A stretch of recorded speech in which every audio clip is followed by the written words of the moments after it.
Meet Arthur John Priest. No, he isn't famous for being a painter or for discovering some long-lost treasure. He didn't invent some cool gadget or break any world records. No, Arthur John Priest is famous simply for being unsinkable.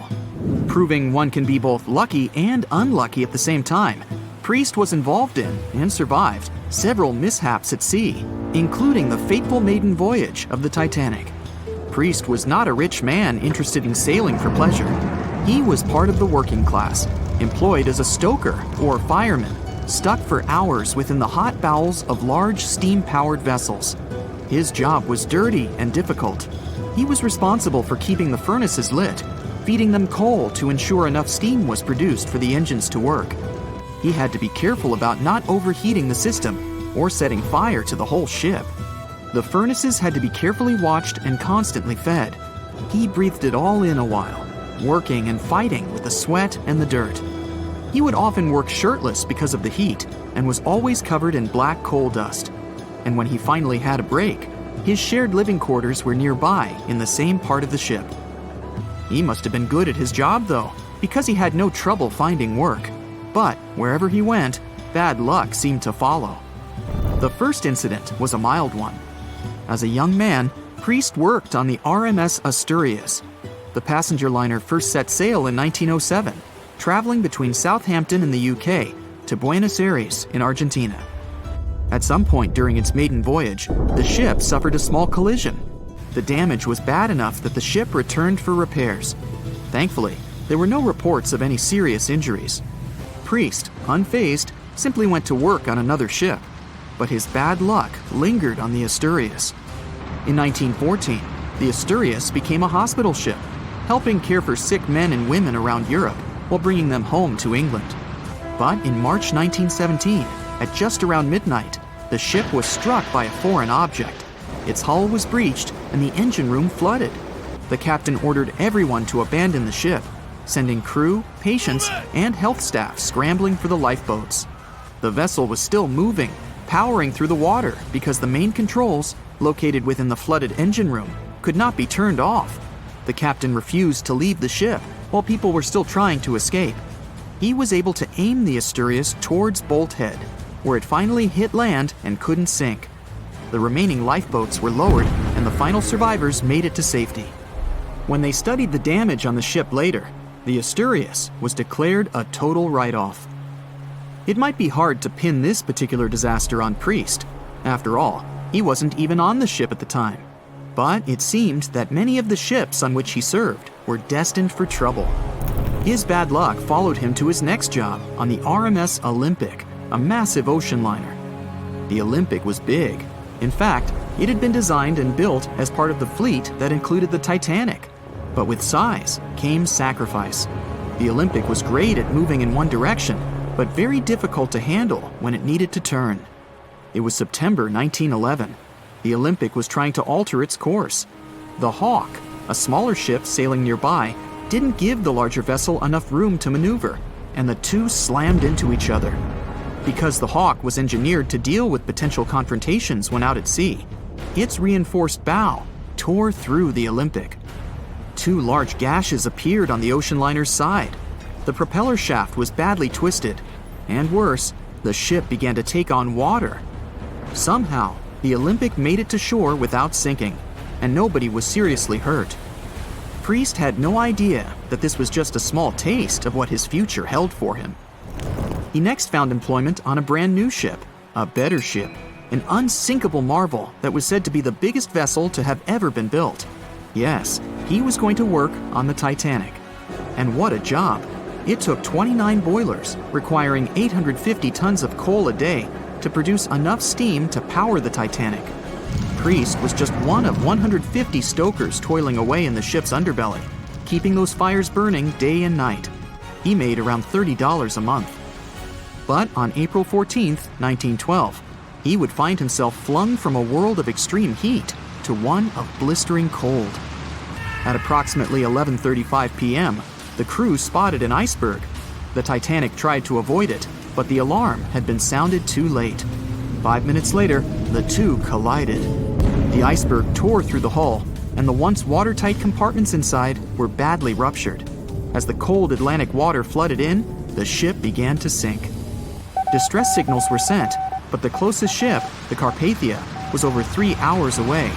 In the dark of night and stuck in the middle of nowhere, the crew and passengers panicked. Those who could scrambled for the lifeboats. Others jumped into the icy waters. In total, only 706 survived that terrible night. Priest, at the time of the collision, was down in the ship's lower quarters. He was on break, relaxing from a hard day of work. And as the ship went down, so did his chances of survival. He and his fellow workers were in the most dangerous position on the ship.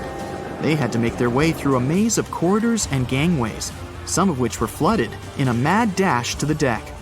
And then they faced the frigid water, jumping in and desperately swimming to safety. The ocean was so cold that Priest even suffered frostbite before finding his way onto a lifeboat. He was one of only 44 stokers to survive that night. After an experience like that, most of us would never set foot on a boat again. But Priest had to work. His next job also ended in disaster.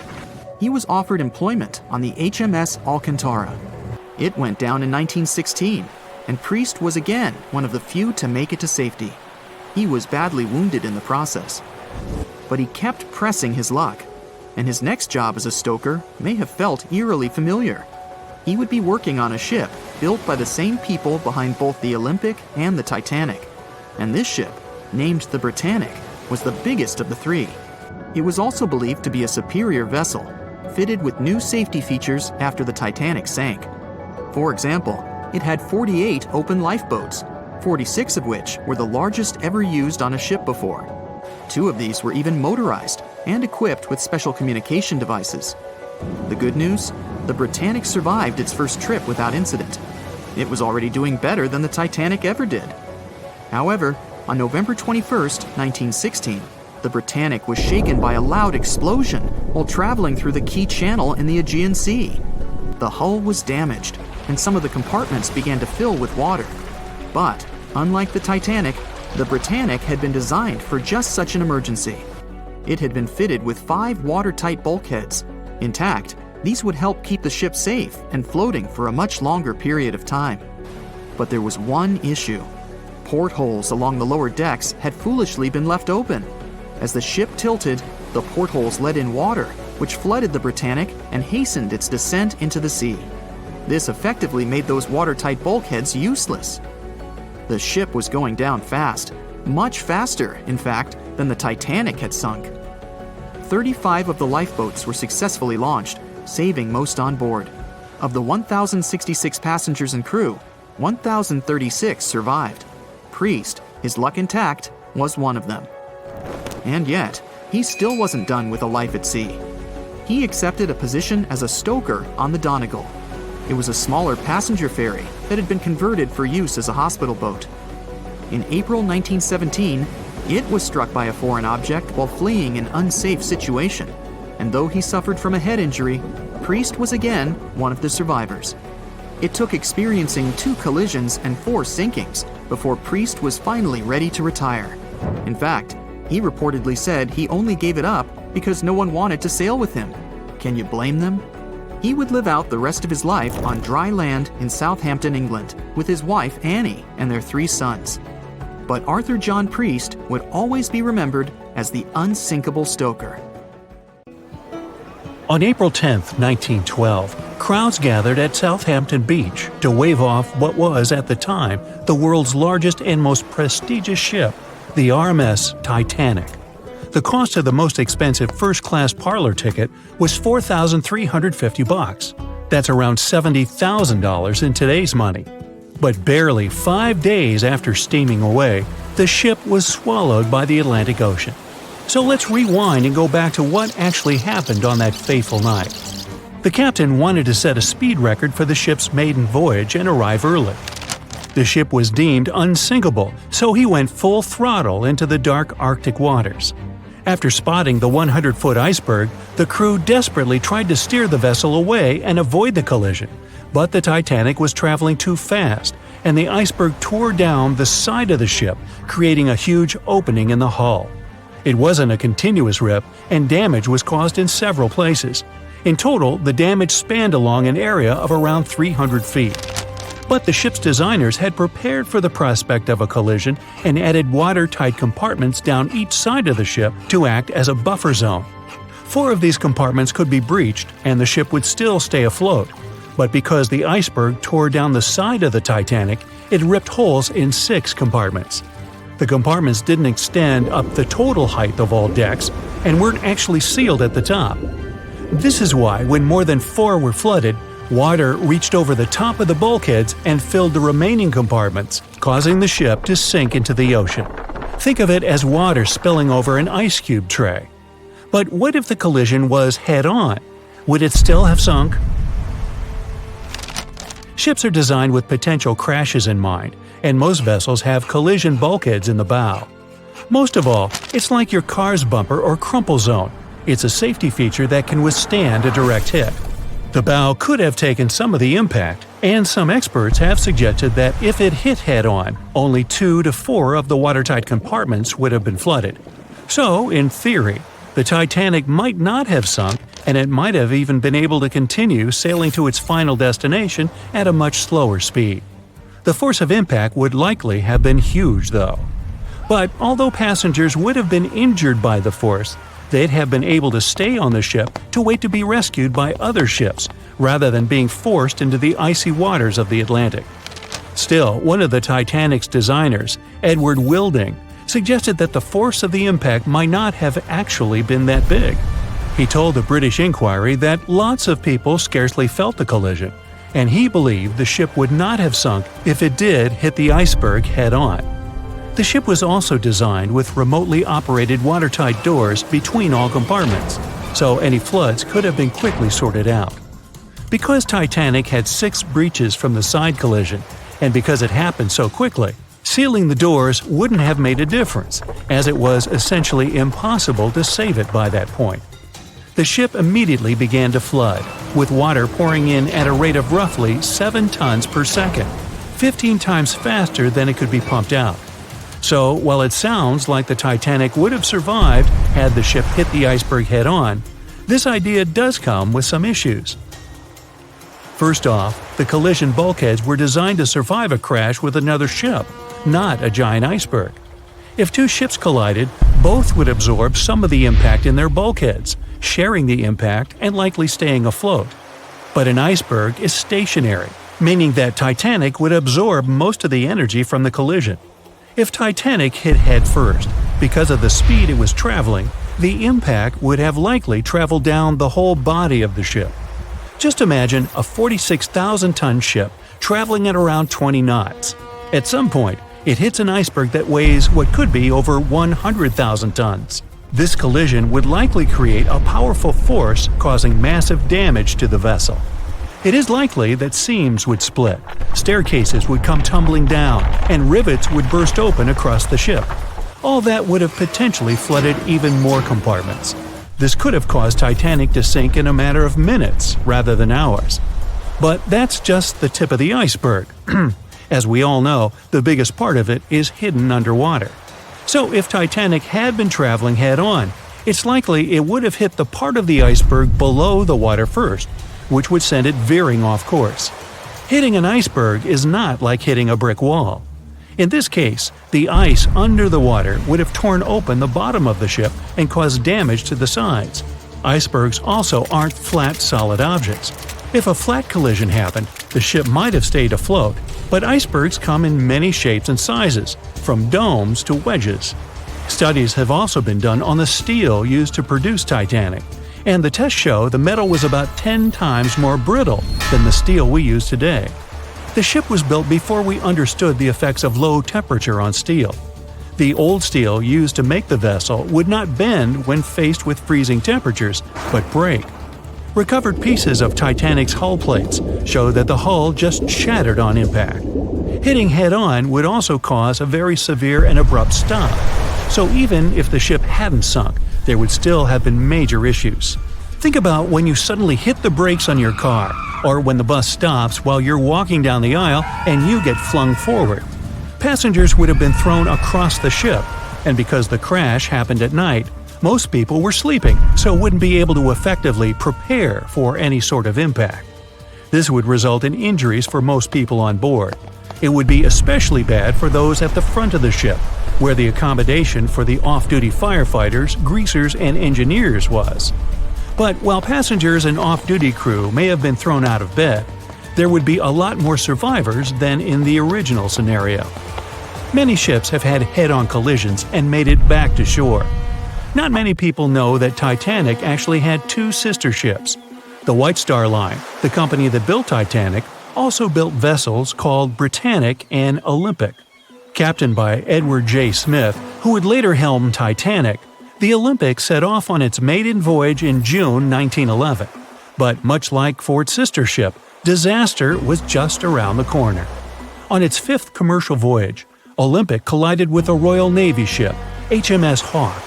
While the Olympic received damage to its side, Hawke crashed into the other vessel head-on. The bow of the Hawke was completely crushed by the collision, but because the ship had watertight compartments, it managed to survive the impact and later returned to shore for repair.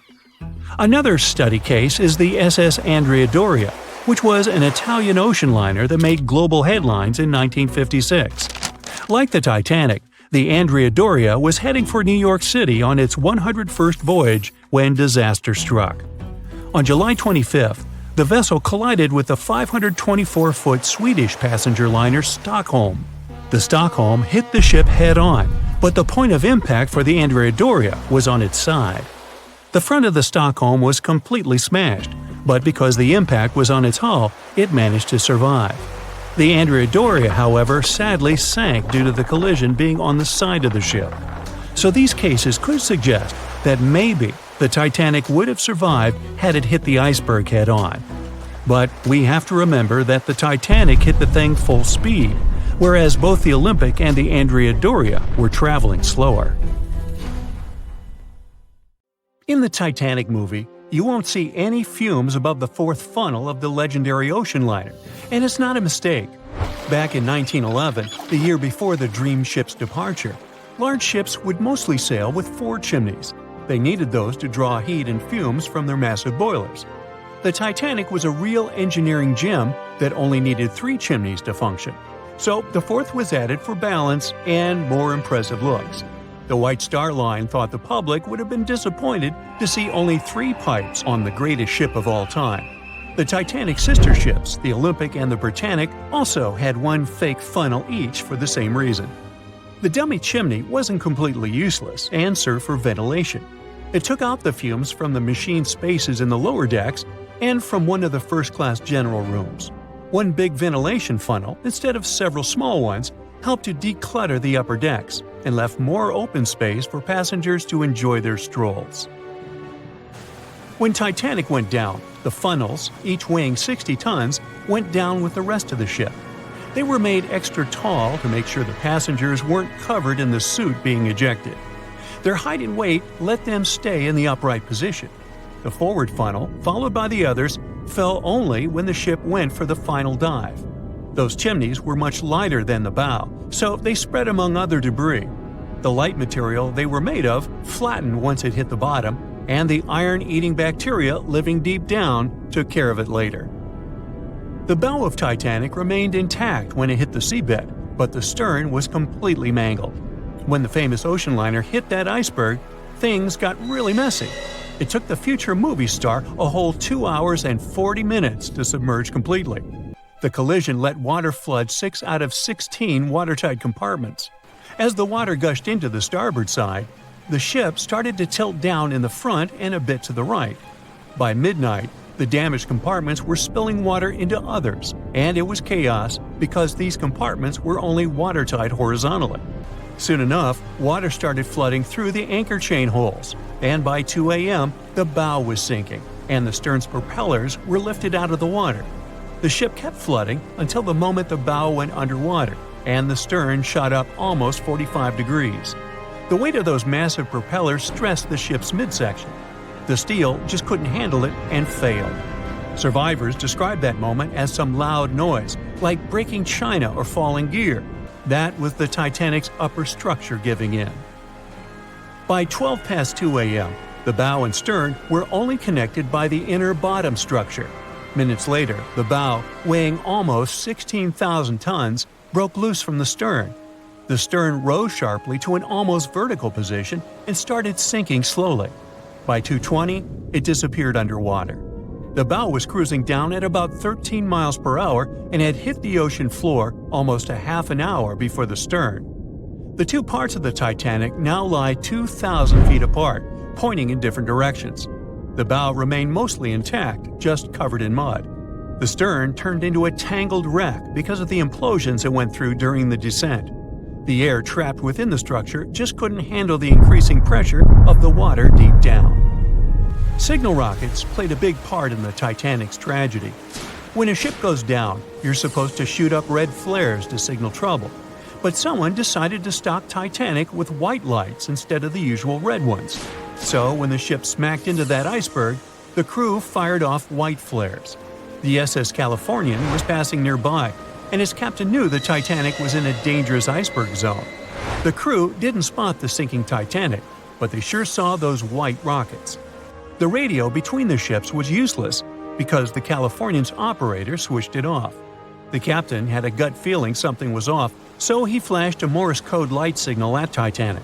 But he received no reply because the Titanic had already gone underwater.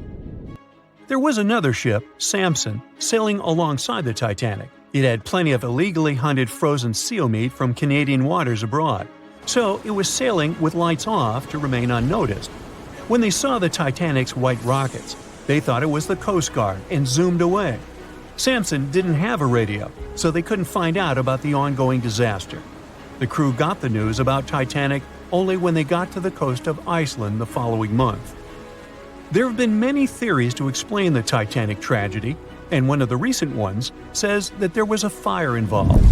An Irish journalist went full detective for decades, digging into the mystery, and stumbled upon a game-changer.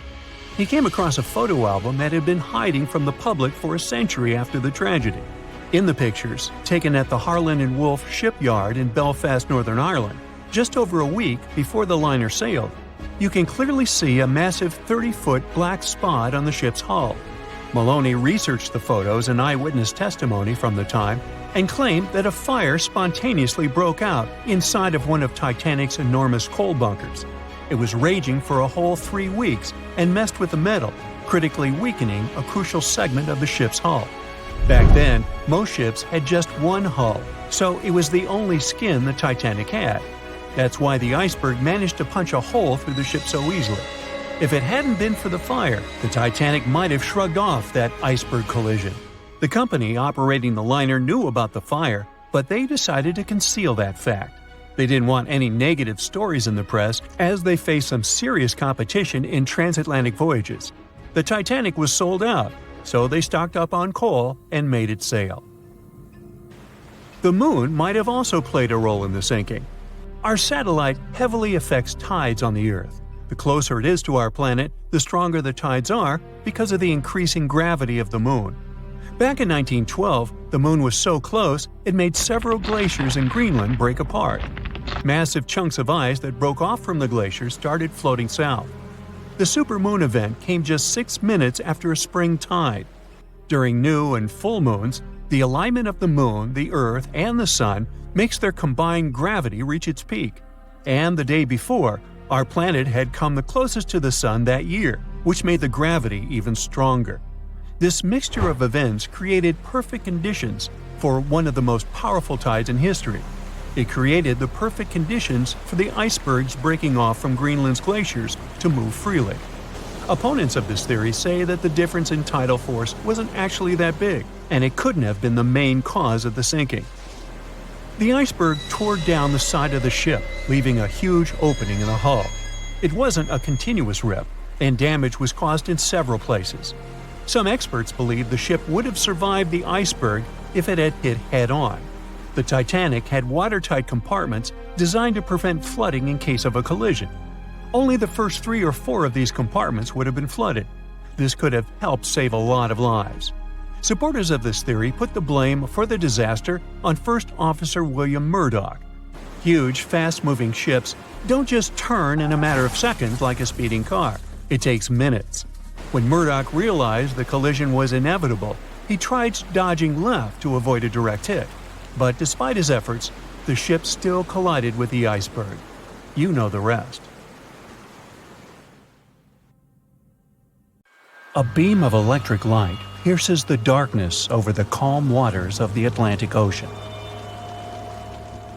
The Titanic is quietly making its way through the waves, its passengers asleep, when suddenly a monstrous white shape is caught in the light beam. The fateful iceberg is about to rend the side of the legendary ship.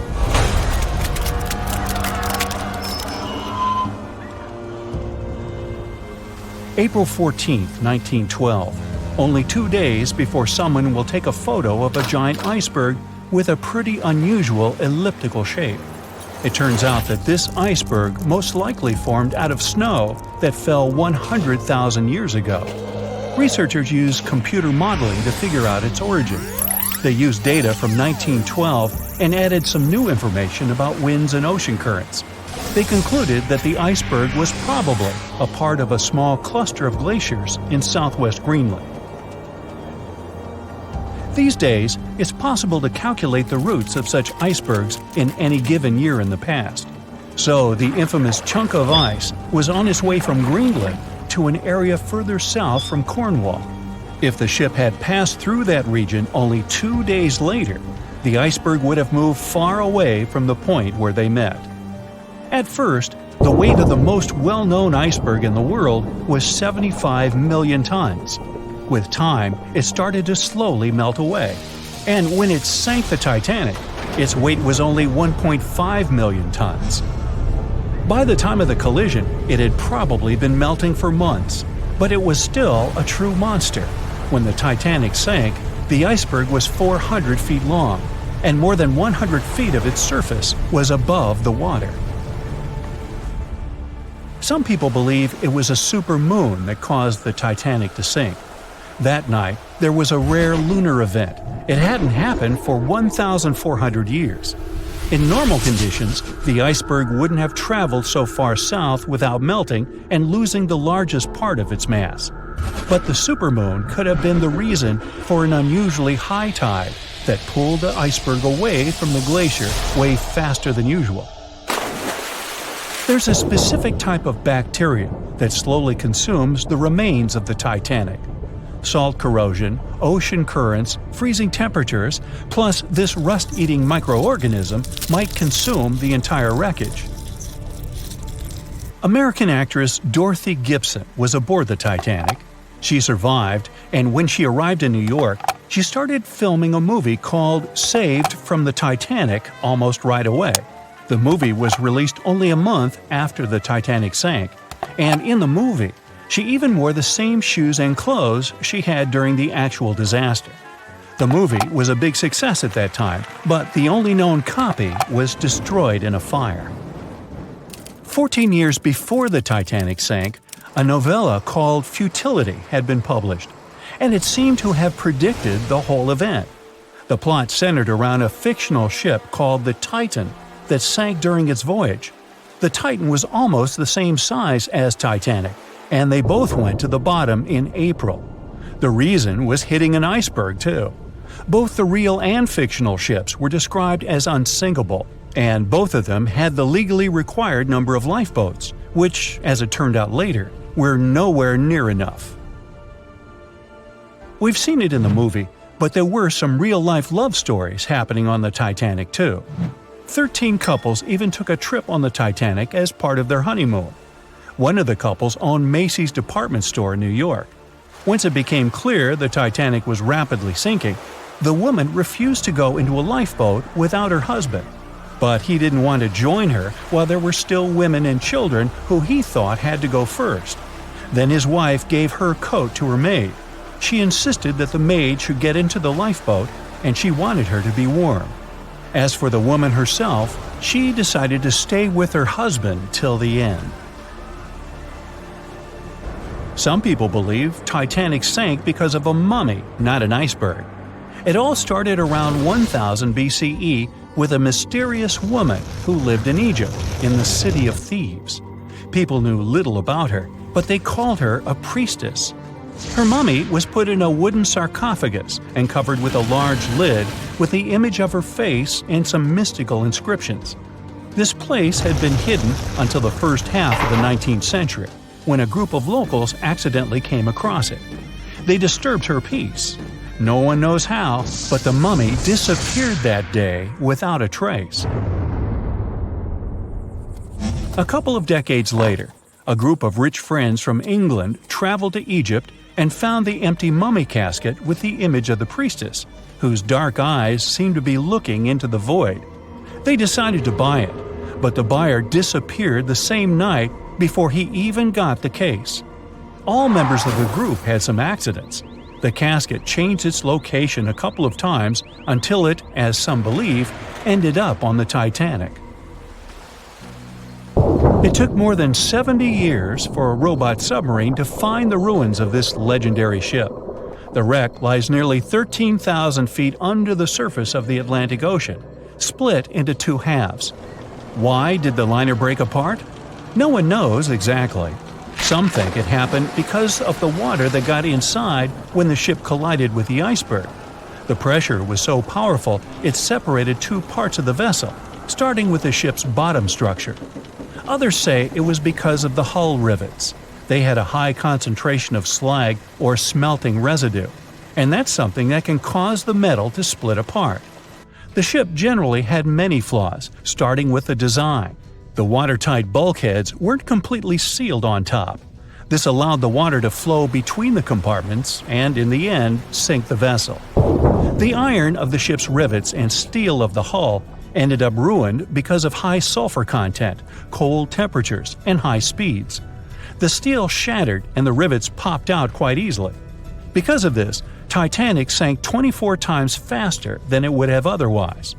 If the ship had hit the iceberg head-on instead of ramming it with its side, it would have probably stayed afloat.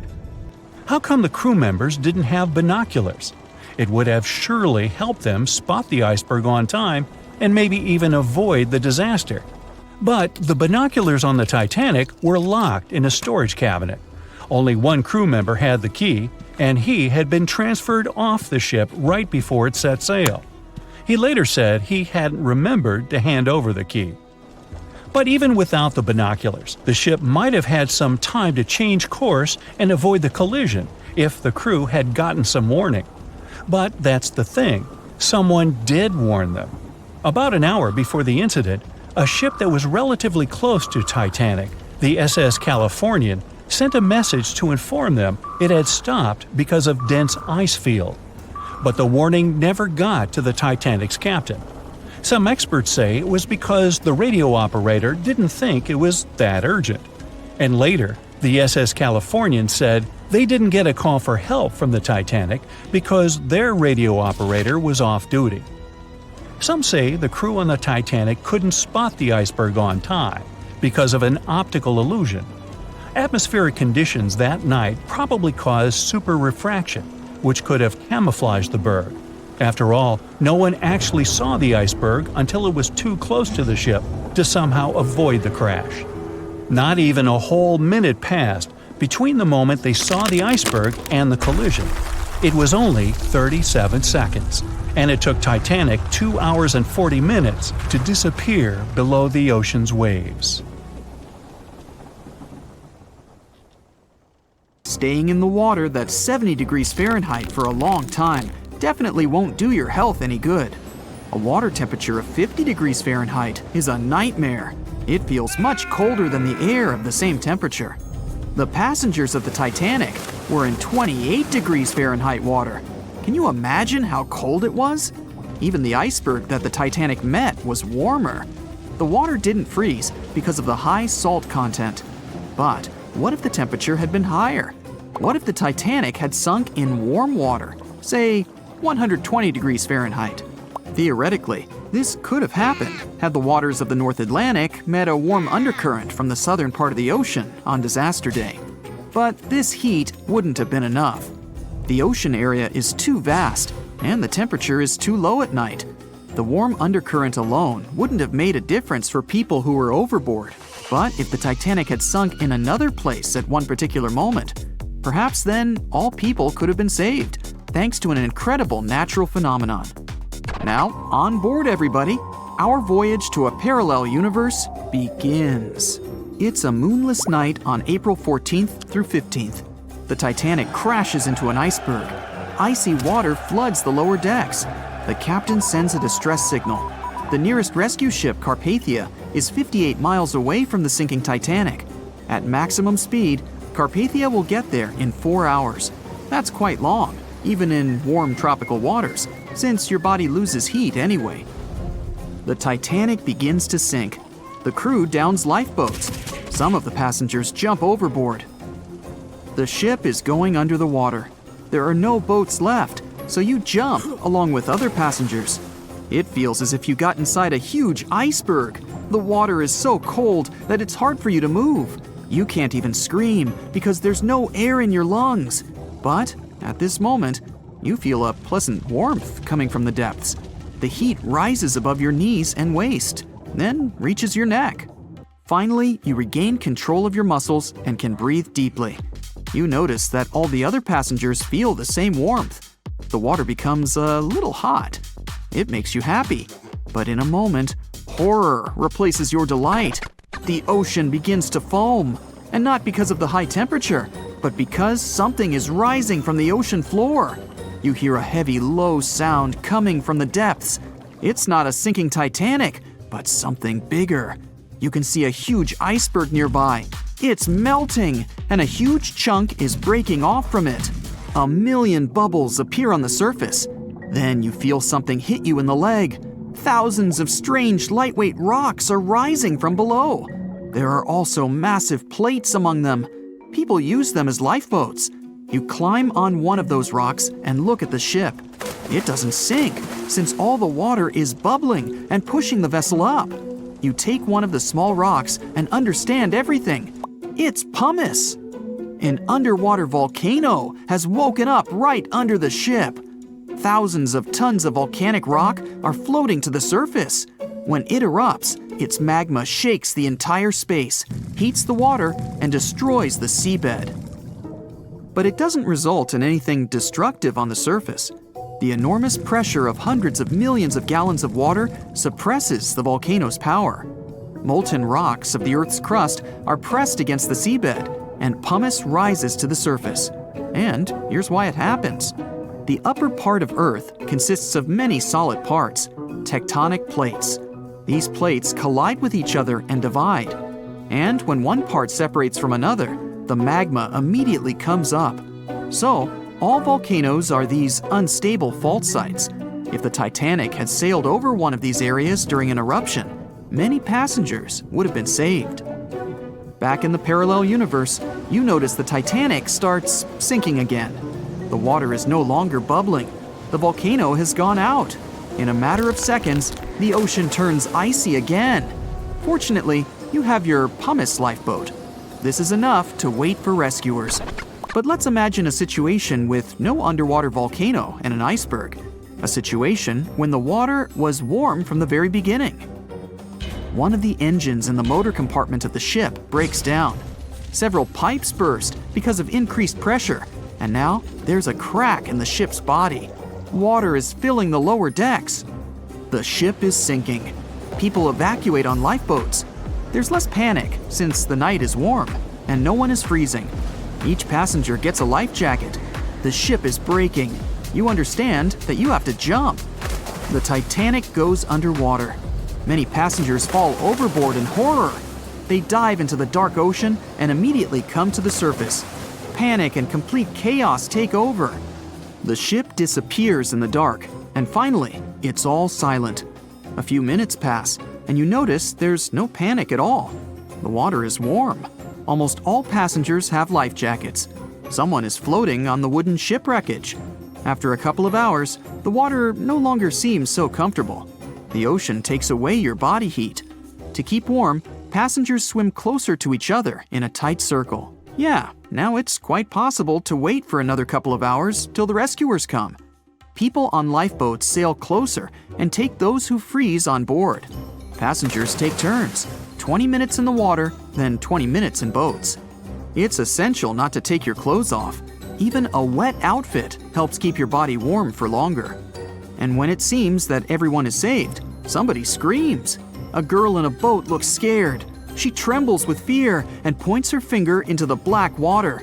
Passengers try to see what's there and notice a triangular fin. 1, 2, 3. There are so many of them! The noise of the sinking ship has attracted a group of sharks, and now they are circling the survivors, hoping to satisfy their hunger. They're swimming slowly. It doesn't look like they're going to attack. But you should keep your eyes open, as these fish are some of the world's most aggressive and dangerous sharks, the bull sharks. They can be agile, fast, and unpredictable. They don't swim in the cold waters of the Atlantic, but the water in this parallel universe is perfect for them. The sharks are strong and sturdy. They create the illusion of slowness to relax their prey. They're called bull sharks because of their short, blunt muzzle, like that of a bull, and they like to hit a target or other sharks with their forehead. Several fish are ramming boats. Someone falls into the water. Fortunately, people help them back on board. The sharks aren't going to retreat. Chaos and panic ensue. People are screaming and splashing the water with paddles to scare away the fish, but it doesn't help. One of the sharks opens its toothy mouth and clings to a boat. At this moment, you notice more fins nearby. A pack of great white sharks arrives at the party. They are some of the most dangerous animals on the planet. They're big, fast, and strong, and their 300 triangular teeth lined in several rows are sharp as blades. Great white sharks swim around the boats and scare away the bull sharks. You fall off the boat and see a big fin approaching you. Fear awakens the survival instinct in you. You're trying your best to swim away from the shark as far as possible. Of course, it's useless, since the shark is much faster and will definitely catch you. You feel your foot touching the shark's nose. The other foot gets into the toothy mouth. You scream in horror. After a second, the shark lets you go. Great white sharks rarely attack people. If they bite, it's just to test you. After all, the shark's favorite prey is seals. It simply loses interest if it realizes you aren't a seal. But if the shark is starving, it doesn't matter to it what kind of prey you are. Lucky for you, this one is not like that. Those survivors in the boats have almost nothing to fear either. Great white sharks don't attack them. They can push boats slightly, but only to test them. The great white shark is swimming away from you. But a bull one appears, and it looks like it's hungry. The shark is swimming towards you, opens its mouth, and a loud ship horn penetrates the water. This is the RMS Carpathia that has come to the rescue. All the sharks swim away scared. All passengers are saved. Back in our universe, another ship that had been nearby could have saved the passengers much earlier. But that's another story. Can you guess how many theories of the Titanic's sinking exist? Right, loads, including a theory of my own, which I'm going to share with you today. And then you can decide which one seems most likely to you. One Piece theory. The very first version of the events was the One Piece theory. It's very simple and basically claims that the sinking happened without any breakups. 2:15 a.m., the ship collides with an iceberg. 2:18 a.m., the lights go out. The ship reaches an angle of 45 degrees and then quickly begins its final plunge into the ocean depths. 2:20 a.m., only about 3 minutes later, the RMS Titanic disappears under the surface of the ocean for good. The liner doesn't break, it just goes down as a whole piece. Of course, this can't be true. In April 1912, the Titanic was not only the largest ship in the world, but also the largest ship ever built. It's hard to believe that such a heavy vessel could have gone down without breaking. That's just impossible. Well, I mean, you can't blame the theorists. Before we found the wreckage, there were no other theories. Wait a minute, or were there? The day after the disaster, the survivors gave their interviews. They talked about what had happened, and some of them claimed that the ship had actually broken in two when it had been flooded. For example, Jack Thayer, a 17-year-old boy, outlined the sinking as he remembered it, and L.D. Skidmon drew a sketch based on his description. The picture clearly showed the ship breaking in half. But no one believed Jack or other witnesses. There was no evidence, so their claims were received with a grain of salt. But in 1985, things changed. First breakup theory. That's when Robert Ballard found the wreckage of the Titanic in the depths of the ocean. When people saw the wreckage, it became clear that Jack and the other survivors had been right. The Titanic did indeed break in two when it sank. So it's time for a new theory. 2:15 a.m. The keel breaks, the starboard list eases, and the hull continues to bow and crumble. 2:17 a.m. The galley sections break off. The towers immediately drop under their own weight. The lights go out. The stern is pulled into the air. The bow breaks off and starts sinking. The aft is barely hanging on to the starboard side of the stern section superstructure. The stern section slowly lists over to port as it begins sinking again. It rises up one last time and pivots in a semicircle as it sinks. It all sounds pretty convincing, right? But people began to find plot holes in this theory. For example, the Titanic couldn't have held together until it reached such a high angle. The breakup would have had to begin much earlier. This only meant there was still a vast field for research and speculations. So people started to come up with their own possible scenarios. How about we look first at the ones no one likes? V-break and Aaron 1912 V-break. According to the first breakup theory, the Titanic reached a high angle, and the weight of its unsupported stern caused it to crack from the top down. But it's physically impossible. So, are there any other ideas? In 2006, Roger Long, a naval architect, decided to research a so-called V theory. 2:17 a.m. The breakup begins at a shallow angle, perhaps as little as 11 degrees. The upper structure fails and starts to crack. At this moment, only its double bottom is holding the Titanic together, but it starts to bend under the strain too, failing the ship. Water is pouring through the crack. It increases the weight in between the two sections, bending the Titanic the other way and pulling it into shape somewhat resemblant to the letter V. The upper decks get mangled and bent together. The bow heads for the bottom, and the stern is the last to sink. This theory has since been disproven many times, though. Roger Long believed it because the broken edges of the upper decks in the Titanic's bow section were all mangled and crushed. However, we have learned that it happened because of the so-called hydraulic downburst, the force of the water crashing into the deck as the Titanic hit the ocean floor. Another V-break theory states that the bow had risen out of the water after the break. This theory was mainly peddled by one former Titanic enthusiast. But not only has this theory been proved to be physically impossible due to the bow's incredible mass, it was also inspired by incorrect information.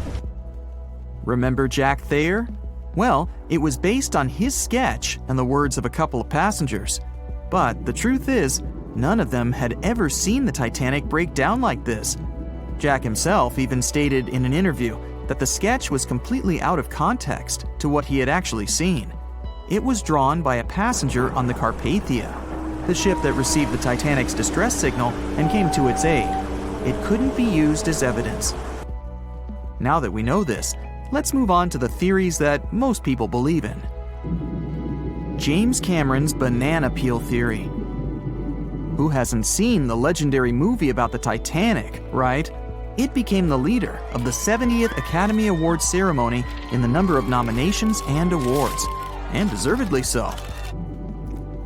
But did you know that James Cameron had been interested in the Titanic for many years and studied the ship's history? His books and research are very detailed, and he even came up with his own version of the events. It's called the banana split theory, and this is actually what you could see in the movie. Here's how it goes. The Titanic reaches a 23-degree angle and fractures down to the keel. The double bottom acts as a hinge as the stern falls down. When the double bottom fails, the bow and the stern separate. The stern lists to port, standing vertically, and then begins to go underwater. This theory is the most scientifically accurate one, along with Roy Mengat's theory. Wait, who's Roy Mengat? Mengat theory. Roy Mengat was an engineer who came up with the most plausible theory for the time being. 2:17 a.m. The lights go out on the Titanic. At this moment, the ship is at an angle of 20 to 23 degrees. Suddenly, the vessel snaps in two just around the third funnel. It causes the stern to settle into the water. The keel fails first. The draft and lower hull are crushed and break apart. Water surges into the bow and stern of the ship through the huge cracks, causing the bow section to sink beneath the waves. The stern rises up to the angle of 70 to 90 degrees, and then it sinks too. This theory seems to make the most sense, but it's quite controversial. The survivors who saw the breakup stated that the stern had settled back with the bow completely missing. Mengat's theory, however, contradicts that statement, while James Cameron's scenario takes this into account. Are you thinking what I'm thinking? The truth must be somewhere in the middle. My version. Now, as promised, I'll provide you with my version of the events. Well, it's not really my theory, more like a combination of Roy Mengat's and James Cameron's ones. I believe that James Cameron was right about the breakup. 2:17 a.m. The ship is at a high angle. The lights go out. Then it snaps into two pieces. The bow starts sinking. The double bottom is still attached to the stern for a minute or so. Once the double bottom fails, the two parts separate and the bow goes down. Then, as Mengat said, the stern rises up at a high angle, and then it begins to sink vertically. It might have actually happened because the survivors stated that they had seen a clean break. This means it couldn't be hidden. And they had also seen the stern staying vertically in the air for a long enough time, probably a few minutes, before disappearing. Anyways, all of these are just speculations. Regardless of how the Titanic broke apart and sank, it was a great tragedy. It's already been 110 years since the Titanic collided with an iceberg and sank. Did you know that in 2022, the Blue Star Line Company is completing the construction of an exact replica of the Titanic? Called the Titanic II liner, the ship will be sent sailing along the same route with 2,400 people on board. Let's hope that everything goes well for them. No one could ever have imagined that the unsinkable Titanic would collide with an iceberg, except for one man, William Thomas Stead. Well, not directly, of course. It's not like he jolted out of bed one day, envisioning the fall of the Titanic. Rather, he wrote an empowering short story called How the Mail Steamer Went Down in Mid-Atlantic by a Survivor on March 3, 1886, 26 years before Titanic sank. Okay, let's do a super quick recap. Titanic was traveling from Southampton to New York in April 1912 in the North Atlantic. The ship hit an iceberg, and less than 3 hours later, it was completely underwater. Out of 2,208 people on board, just 706 survived due to the limited number of lifeboats and icy cold water. Another passenger ship, Carpathia, heard the distress call, picked up the survivors, and brought them safely to New York. The short story William Stead wrote was about Thomas, a British sailor, who got on a passenger liner bound for the U.S. At one point, the protagonist realized there weren't enough lifeboats for everyone on board the ship in case something happened. A couple of days later, heavy fog covered everything in sight. Luck was not on the liner's side, and it collided with a stray ship, just like Titanic struck an iceberg. Only 200 out of the 916 people made it safely to the U.S. The main character managed to survive by jumping into the water and climbing into one of the lifeboats. Now, you'd think that the story riled up everyone in the industry to add extra lifeboats on ships. But sadly, it received very little attention when it was published.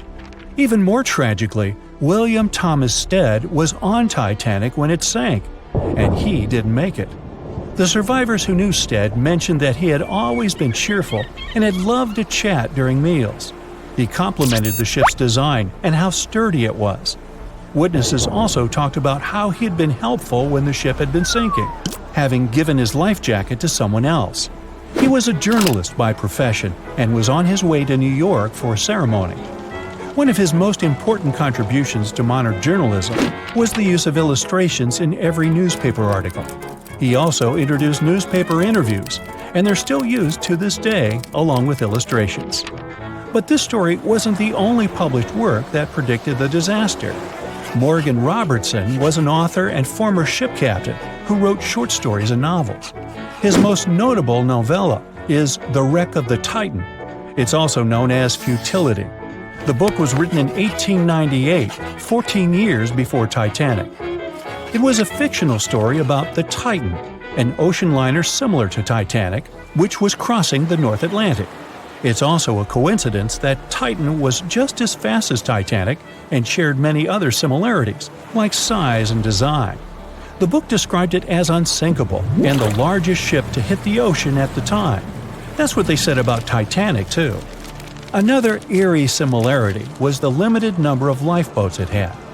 The story took place in April, and that's when Titanic set off on its journey and hit the iceberg. The Titan story also mentioned that barely anyone had survived that horrible accident. Unlike Stead's story, the protagonist of Robertson took a different path. The Titan sinking happened somewhere halfway through the book, so after the accident, the main character went on with his life. The book was brought back into the spotlight after the Titanic disaster. How could someone describe the events that took place almost a decade later so accurately? Many started to believe Robertson could see the future. But the reality was that Robertson knew his way around a ship. It was easy for him to write down the nitty-gritty of things without doing more research. Realistically, one of the biggest threats for ships at that time was hitting an iceberg or colliding with other ships. The next story sounds somewhat mysterious. Once, Alex Mackenzie heard a voice that warned him not to board Titanic. But when he turned around, there was nobody there. As he continued walking, the voice spoke to him again, but this time it was louder and more distinct. He took the warning seriously and decided to cancel the trip and go back to Glasgow, Scotland, his hometown. His grandparents weren't too happy to find him back home instead of on Titanic. After all, the ticket was very expensive. That disappointment very soon disappeared when they heard that the ship had struck an iceberg. John Coffey was a member of the crew of Titanic, but he decided to ditch the ride when the ship stopped at his hometown in Queenstown, Ireland. His inner voice told him to get off the liner, and he did. He was only 23 at the time, and for someone his age, it could be a major career boost and an opportunity to grow. Despite the horrible tragedy, the guy signed to work with the RMS Mauritania just months after the Titanic sinking. Talk about commitment. Some added info was revealed about what may have contributed to the fall of Titanic. The constructors insisted that the ship was unsinkable, but many people later theorized that the vessel's steel plates had been too frail for the freezing Atlantic water. It may have caused the rivets to pop, allowing ocean water to seep inside. Another theory is that there may have been a fire in the hull of the Titanic that had been raging for 3 weeks before the voyage.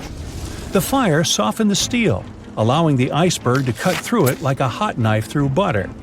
Some pictures before the ship set off on its journey show black marks on the hull, which could have been caused by fire. Either way, the iceberg would have caused significant damage in any case, no matter if there was a fire or not. Some people also blame those who designed the Titanic. The ship was built with large joints at the bottom, which probably snapped easily during the collision. Of course, these are all theories, but we know for a fact that the iceberg was the main character of this drama, and that the works of Stead and Robertson should have been taken seriously. Either way, this should be a lesson for the future, helping to prevent similar tragic accidents. By the way, ocean liners and passenger ships wouldn't exist if it hadn't been for Thomas Newcomen. In 1712, he invented a steam engine that was so strong it could produce enough energy to power a ship. And a century later, in 1819, the first steamship traveled across the Atlantic Ocean to Liverpool, UK. It only took the vessel 29 days to cross the ocean. The passenger ship industry boomed in the early 1900s, when it became easier for people to move to America or go on holidays. As decades rolled by, the use of aircraft stole the spotlight from passenger ships, since planes were faster and more efficient. Nowadays, it's quite rare for a passenger ship to collide with anything in open water. Modern technologies can detect anything that can pose a threat and even predict stormy weather. Cruise ships these days are giants compared to the vessels of Titanic's era. Modern ships can carry almost twice the number of passengers and have amenities folks back then could only dream of. Most cruise ships these days have several restaurants to choose from, multiple swimming pools, and game rooms to catch a break.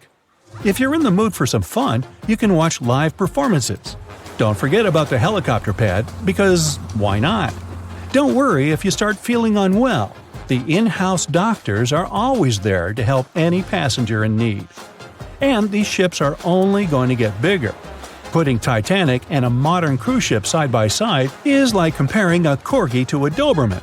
Back then, Titanic was the biggest and most cutting-edge vessel anyone could dream of. So, who knows what the future of cruise ships can hold? We might even have entire cities floating around. That would be a really big boat. It was the biggest ship ever built in its time, and it was supposed to be unsinkable. But within days of steaming out on its first voyage in 1912, the Titanic was gone beneath the relentless waves of the North Atlantic Ocean. And of its more than 2,200 passengers and crew, only 706 survived that dreadful night. Would a smaller ship have fared any better in the same situation? Did the size of the iceberg truly matter in the end? Was it a mistake for the ship to change course at the last minute as it tried to avoid impact? These are three questions that have people pondering, what if? We do know that Titanic was considered an engineering marvel in its day. Designed by Thomas Andrews for the British shipping company White Star Line, it was just over 880 feet long and 175 feet tall. Built with abundant space for 840 staterooms, a swimming pool, a squash court, a gym, and 2 dining rooms. But it was below deck that one of its most impressive new features could be found. Titanic's hull was divided into 16 compartments designed to be watertight. Up to 4 of these compartments could take on water in the event of a breach, with the remaining 12 helping to keep the damaged ship afloat. It was thanks to these compartments that the ship was regarded as unsinkable. Rumor has it that Philip Frank, White Star Line's vice president, even declared, "There is no danger that Titanic will sink. The boat is unsinkable, and nothing but inconvenience will be suffered by the passengers." On April 14, 1912, that proved to be mistaken when Titanic struck an iceberg. As ice ripped along the ship's hull, several of those watertight compartments ruptured. It took only 2.5 hours for Titanic to sink. Did the size of the iceberg that hit Titanic seal its fate? Would a bigger or smaller iceberg have made any difference? Icebergs come in a wide variety of shapes and sizes. They are pieces of ice that have broken away from glaciers or ice shelves in the Arctic and Antarctic, and are now wandering across the ocean until they eventually melt. One of the tallest icebergs ever found would have easily dwarfed Titanic. Discovered in 1957, it was 550 feet high. That's close to the height of the Washington Monument. Imagine ramming into something that big. Smaller icebergs, though, can turn out just as dangerous. Some are the size of houses and called bergy bits. Others, closer to the size of a car, are called growlers. These can be much harder for ships and boats to locate, making them more difficult to avoid. And, though smaller, they can produce a lot of damage when hit. It's also critical to recall that icebergs are always bigger than they seem, with the majority of their mass lurking below the ocean surface. In fact, over 80% of an iceberg's volume is underwater. Most of its sharp, jagged edges cannot be seen. Roam too close, and you risk damaging your ship's hull. Because Titanic had little notice of its impending doom, a smaller iceberg, struck at the same angle, could still have been enough to bring that mighty ship down. Now, it's possible that had the iceberg been larger, it would have been spotted sooner. Titanic might have had time to alter course and avoid the impact. But missing that one iceberg would not have guaranteed Titanic's safety. It was traveling in a dangerous stretch of the Atlantic called Iceberg Alley. It's located 250 miles east and southeast of Newfoundland, Canada. Behind one iceberg, there could be another, and another after that. And so the crew on board had to remain very attentive to avoid several potential collisions, not just one. A smaller ship might have been better suited for the trip. Titanic's size was certainly a challenge when it came to steering. In fact, it had just left her dock in Southampton when it nearly collided with another smaller ocean liner, the SS New York, missing it by just 2 feet. The gigantic steamship was obviously not made for maneuvering quickly in tight quarters. A ship that size required time and space to change course. But when it comes to ships versus icebergs, a ship's size doesn't always matter. The Islander was a steamship designed to travel the Inside Passage in Alaska. In the summer of 1901, it struck an iceberg, which tore a hole in the front portion or bow of the ship.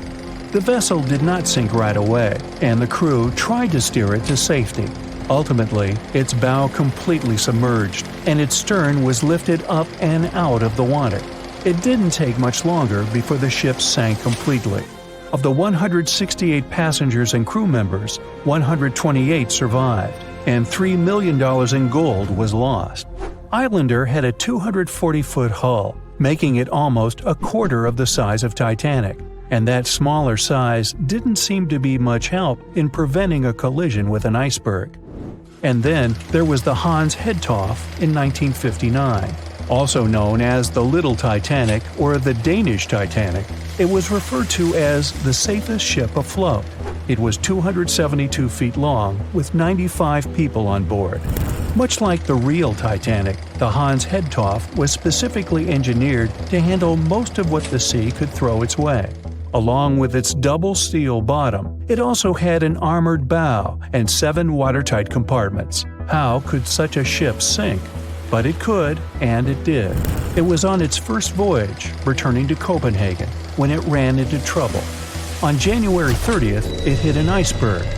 An SOS was sent, but when the Johannes Cross arrived to help, the Hans Hedtoft was nowhere to be found.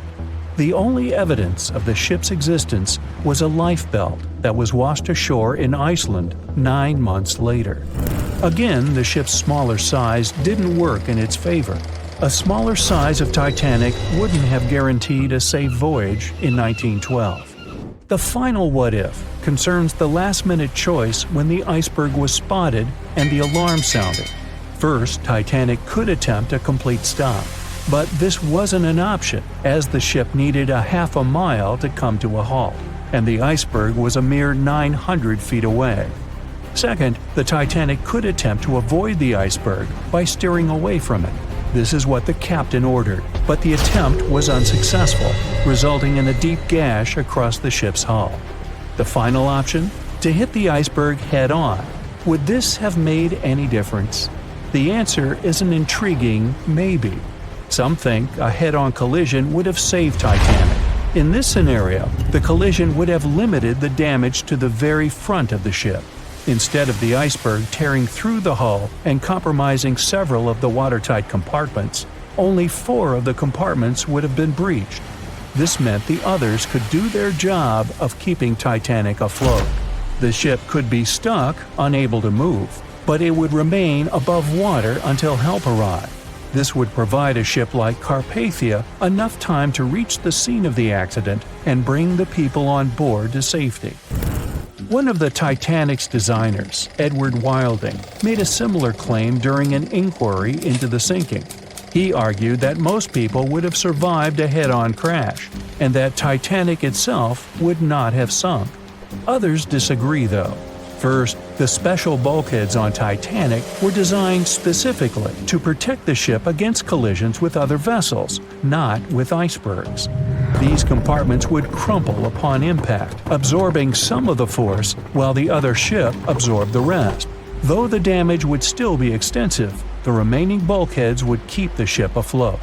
But an iceberg does not have the same flex in a collision as you would experience with another ship. Most of the force would be absorbed by Titanic, resulting in greater damage to the ship. Even worse, the impact would be carried through the full length of the ship. Rivets would burst, seams would tear, the compartments would quickly flood, and the ship would sink even faster, resulting in fewer survivors. In any case, as with most what-ifs, we'll never really know the answer. As tragic as Titanic's first and last voyage was, it did result in changes that helped make venturing out to sea much safer. Findings from hearings on the disaster led to the creation of the International Ice Patrol, or ICC, in 1914, an organization that tracks icebergs in the Atlantic and Arctic Oceans to ensure vessels in the area can avoid them. In the US and Britain, ships were obligated to carry enough lifeboats to accommodate every person aboard. Regular lifeboat drills were made mandatory. And finally, the bulkheads on ships were made higher to keep water out, and bottoms were stretched to create double hulls, helping make the compartments truly waterproof. There's no denying that Titanic was a terrible tragedy, but the lessons learned from that night to remember has helped prevent many more.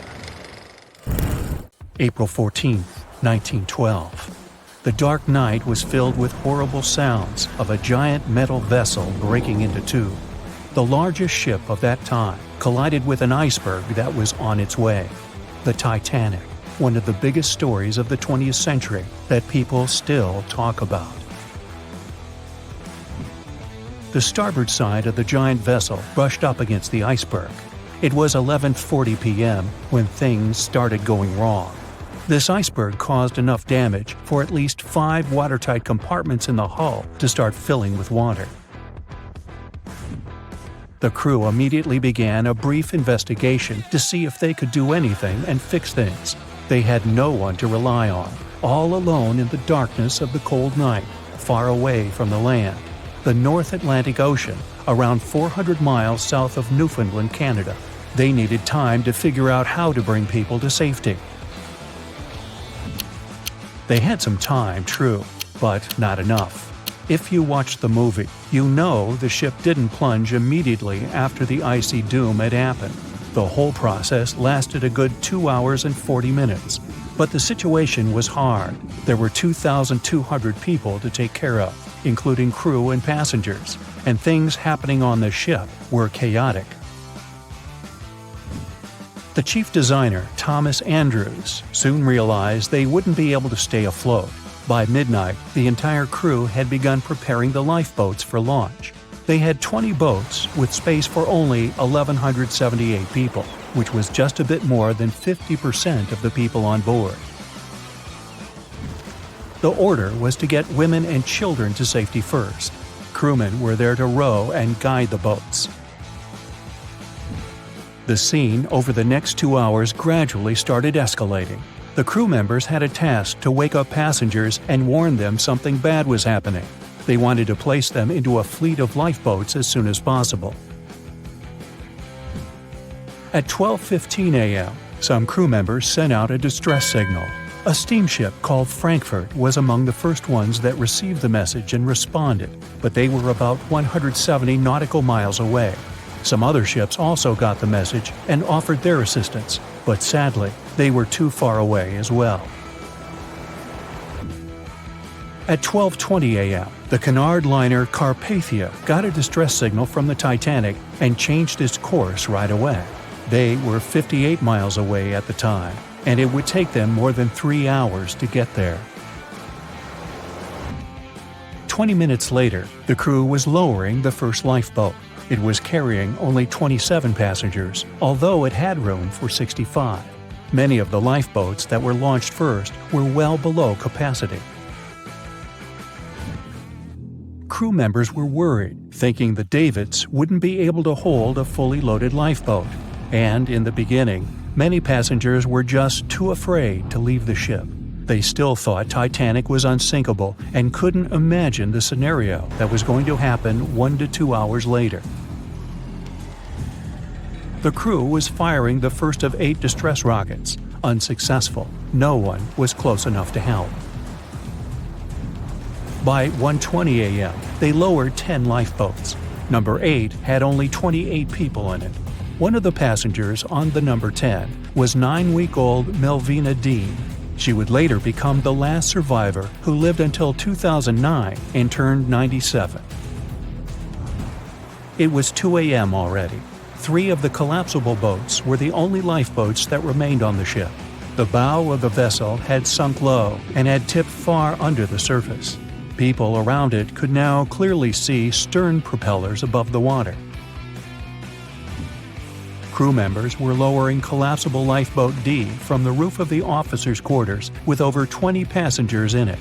As the ship's bow went under, the water was washing collapsible A from the deck. Those 20 people were struggling because their boat was partly filled with water. As crew members were trying to release collapsible B, it fell. Before they righted it, the water swept it off the ship. 30 passengers still managed to find safety on the overturned lifeboat. At 2:17 a.m., the ship's wireless operator decided to transmit one last distress call. A minute later, the light on the ship finally went out. Titanic and all left on board plunged into darkness. The bow continued to sink, and the stern was rising higher above the surface, which placed great strain on the midsection. Horrible sounds were filling the night. Titanic, this massive, legendary ship so many people placed their hopes in and were excited about, broke into 2 between the 3rd and 4th funnels. Reports would speculate it took about 6 minutes for the bow section to reach the ocean bottom. The stern settled back in the water before it rose again into a vertical position. It remained in this situation until it finally disappeared into the ocean. At 2:20 a.m., the stern apparently retained air inside, and water pressure crushed it as it went down. The stern landed about 2,000 feet away from the bow. People consider the Titanic the fastest ship in the world. They thought it was unsinkable because 4 of its compartments could be flooded, and that still wouldn't cause a critical loss of buoyancy. Its life was problematic since its beginning. While the ship was leaving port, it moved within a couple of feet of the steamer New York. It managed to safely pass by, which was a huge relief for all those worried passengers massed on the ship's decks. Titanic sailed off on the 10th of April. Its first journey was across the highly competitive Atlantic route. On the launch day, the Titanic became the biggest movable object in the history of humankind, 882 feet long, 92 feet wide.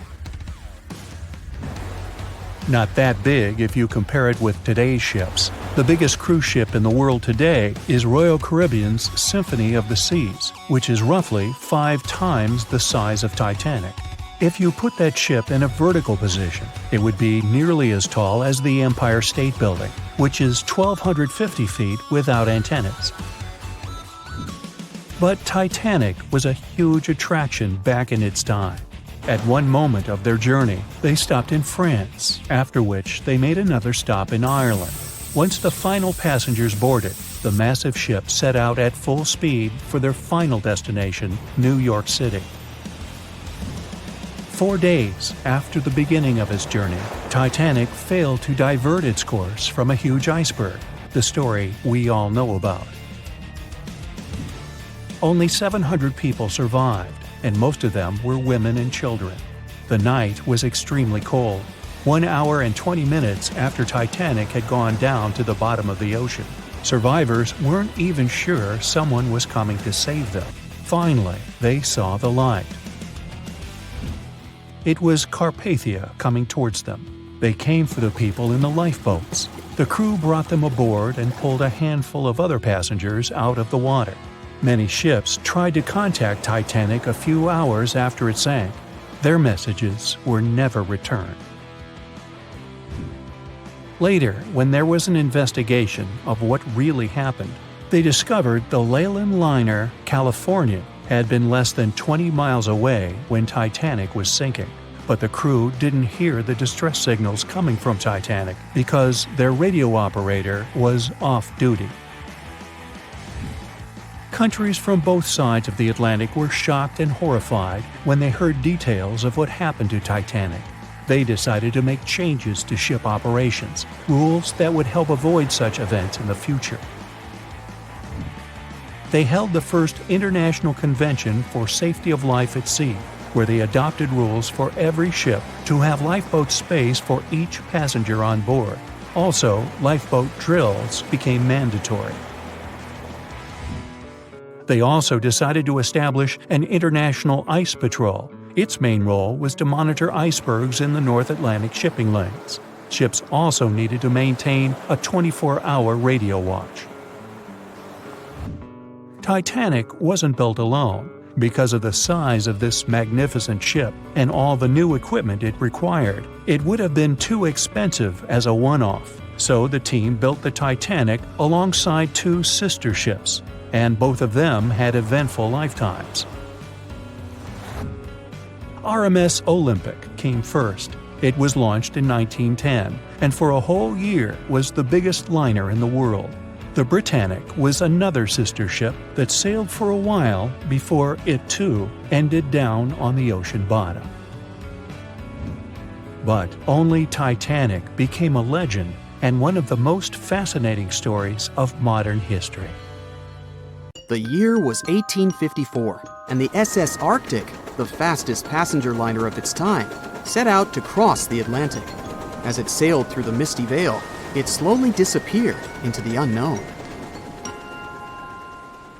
The Collins Line, an American shipping company, was started in 1818 and only began seriously trading in the transatlantic by 1835. Its steamships crossed the Atlantic from Liverpool to New York within just 10 days. Doesn't sound like a great speed today, I know, but back then, the same thing took other ships several weeks. Light on the water with their wooden hulls, powering through with a strong steam engine, those steamships were the favorite choice for many high-profile people. What could go wrong with such an advanced ship, they thought. This reminds me of some other ship everyone believed to be unsinkable. But anyway, back to the Collins Line. It grew to be a serious contender on transatlantic routes, with only one other competitor, the Cunard's Line. It was a British company also aiming to be the main force through the Arctic Passage. In 1835, the company received a new ship that traveled to Liverpool and came back to New York with the largest cargo ever at that time. From then, the Collins Line was steadily growing. It seemed like there would only be future successes for it. Unfortunately, their lavish ships became costly to run with the amount of coal used. Massive power along with weak wooden hulls meant they needed many repairs after each voyage. So, every trip ended up being expensive. But since the ships were safe and had a great reputation, people were willing to pay the price, and the company was definitely not in crisis. They had achieved something no one had managed to do before them. Like I told you, their ships crossed the Atlantic in a whopping 10 days, and Edward Collins, the owner, was very determined to maintain the pace. Their 5 ships easily outran the Cunard's Line of only 3. With this great praise, it provided more attention. Though the Cunard's ships were slower with their iron hulls, they believed there was still profit, regardless of how slowly they sailed. Among Collins' ships, the Arctic, the third of them to be launched, was the largest, reaching 284 feet long, with 2 side-lever steam engines, each with 1,000 horsepower. The paddle wheels made 16 revolutions a minute when at full speed. At the time of its launch, the press called it the most stupendous vessel ever constructed in the United States. But glamour and fame couldn't avoid what would come next. On the 27th of September, the Arctic was on its journey from Liverpool to New York, continuing a speed pace through the thick fog. It's possible that by that moment, after 4 years of record-breaking trips, the crew became overconfident with their sailing and the ship. Going only 50 miles from Newfoundland, They carelessly continued through the fog with no radio contact, sonar, or any other form of identifying objects, equipped only with Morse code. A smaller ship, the SS Vesta, which operated as a fishing vessel, often worked around Newfoundland. It was passing through the same path as the Arctic and crashed into its side. Shocked by the collision, the captain of the Arctic offered help to the much smaller Vesta, but it was soon clear that the damage that seemed minor on the Arctic was far worse. Beneath the waterline, a hole was letting water into the hull. The cost of the much faster wooden hull now seemed less valuable. They steered toward land, trying to plug the holes, but they weren't doing so well, and the seawater continued to pour in, filling up higher and pushing the ship down. And finally, once the engine room was full, it put out the boilers, taking away the massive power the Arctic was once legendary for. They moved slowly until coming to a complete stop. The ship continued to sink, and the order was to abandon it. At the time, maritime law allowed for the Arctic to carry only 6 lifeboats, only capable of saving 180 people. The crew and some of the passengers managed to push their way aboard and took most of the seats on those boats. Things were pretty wild, and everyone forgot about their manners, not letting the ladies and the youngest ones board first. It took 4 hours for the Arctic to sink. 150 crew and 250 passengers were on board. Those that weren't able to find a lifeboat made a desperate attempt to build their own rafts from parts of the ship. 2 days later, only 3 boats made it safely to the shore. The other 3 were never found. Believe it or not, the rescue party also saved some people that had been clinging to the wreckage for 2 days. Unlike the crew, the captain went down with the Arctic, but amazingly survived. He would be only one of 85 people that made it, out of the 400 on board. When the news arrived 2 weeks later, the public responded with great sadness to the losses. Great anger soon followed towards the poor safety measures and the crew. The press published demands to change the laws for more lifeboats. It only made sense to have enough for every person on board a ship. But they ignored those requests. This neglect would lead to more disasters in the future. Enough lifeboats would only come into maritime law some 60 years later, after the disaster of the Titanic. Edward Cullen's wife and 2 children were also aboard the ship and didn't return. He was heartbroken, but didn't stop running his business. The Collins line still had a reputation to uphold, the biggest, fastest, and most luxurious on the Atlantic. Edward Collins would now build an even better ship than any other. It was named the Adriatic, and it was the largest ship in the world, 354 feet long. With 2 alternating steam engines that had never been built of this size. These steam engines at the time were at the height of engineering, though today you can only see them in models and toys. With the new addition of 2 masts, the Adriatic would also be able to sail if needed. Luckily, they made some lessons from the disaster of the Arctic. But before their new ship, the Adriatic, was built, another disaster had occurred. The sister ship of the Arctic had also sunk. They believed this second ship was desperate to stay in front of the Cunard's line and hit an iceberg somewhere during the race. This weird contest took the lives of 141 people. The desperation of Collins and his weakly built hulls pushed the company towards bankruptcy in 1858. The newly built Adriatic, costing over $1 million, had only made 1 voyage in the end. And even that voyage was considered a disaster.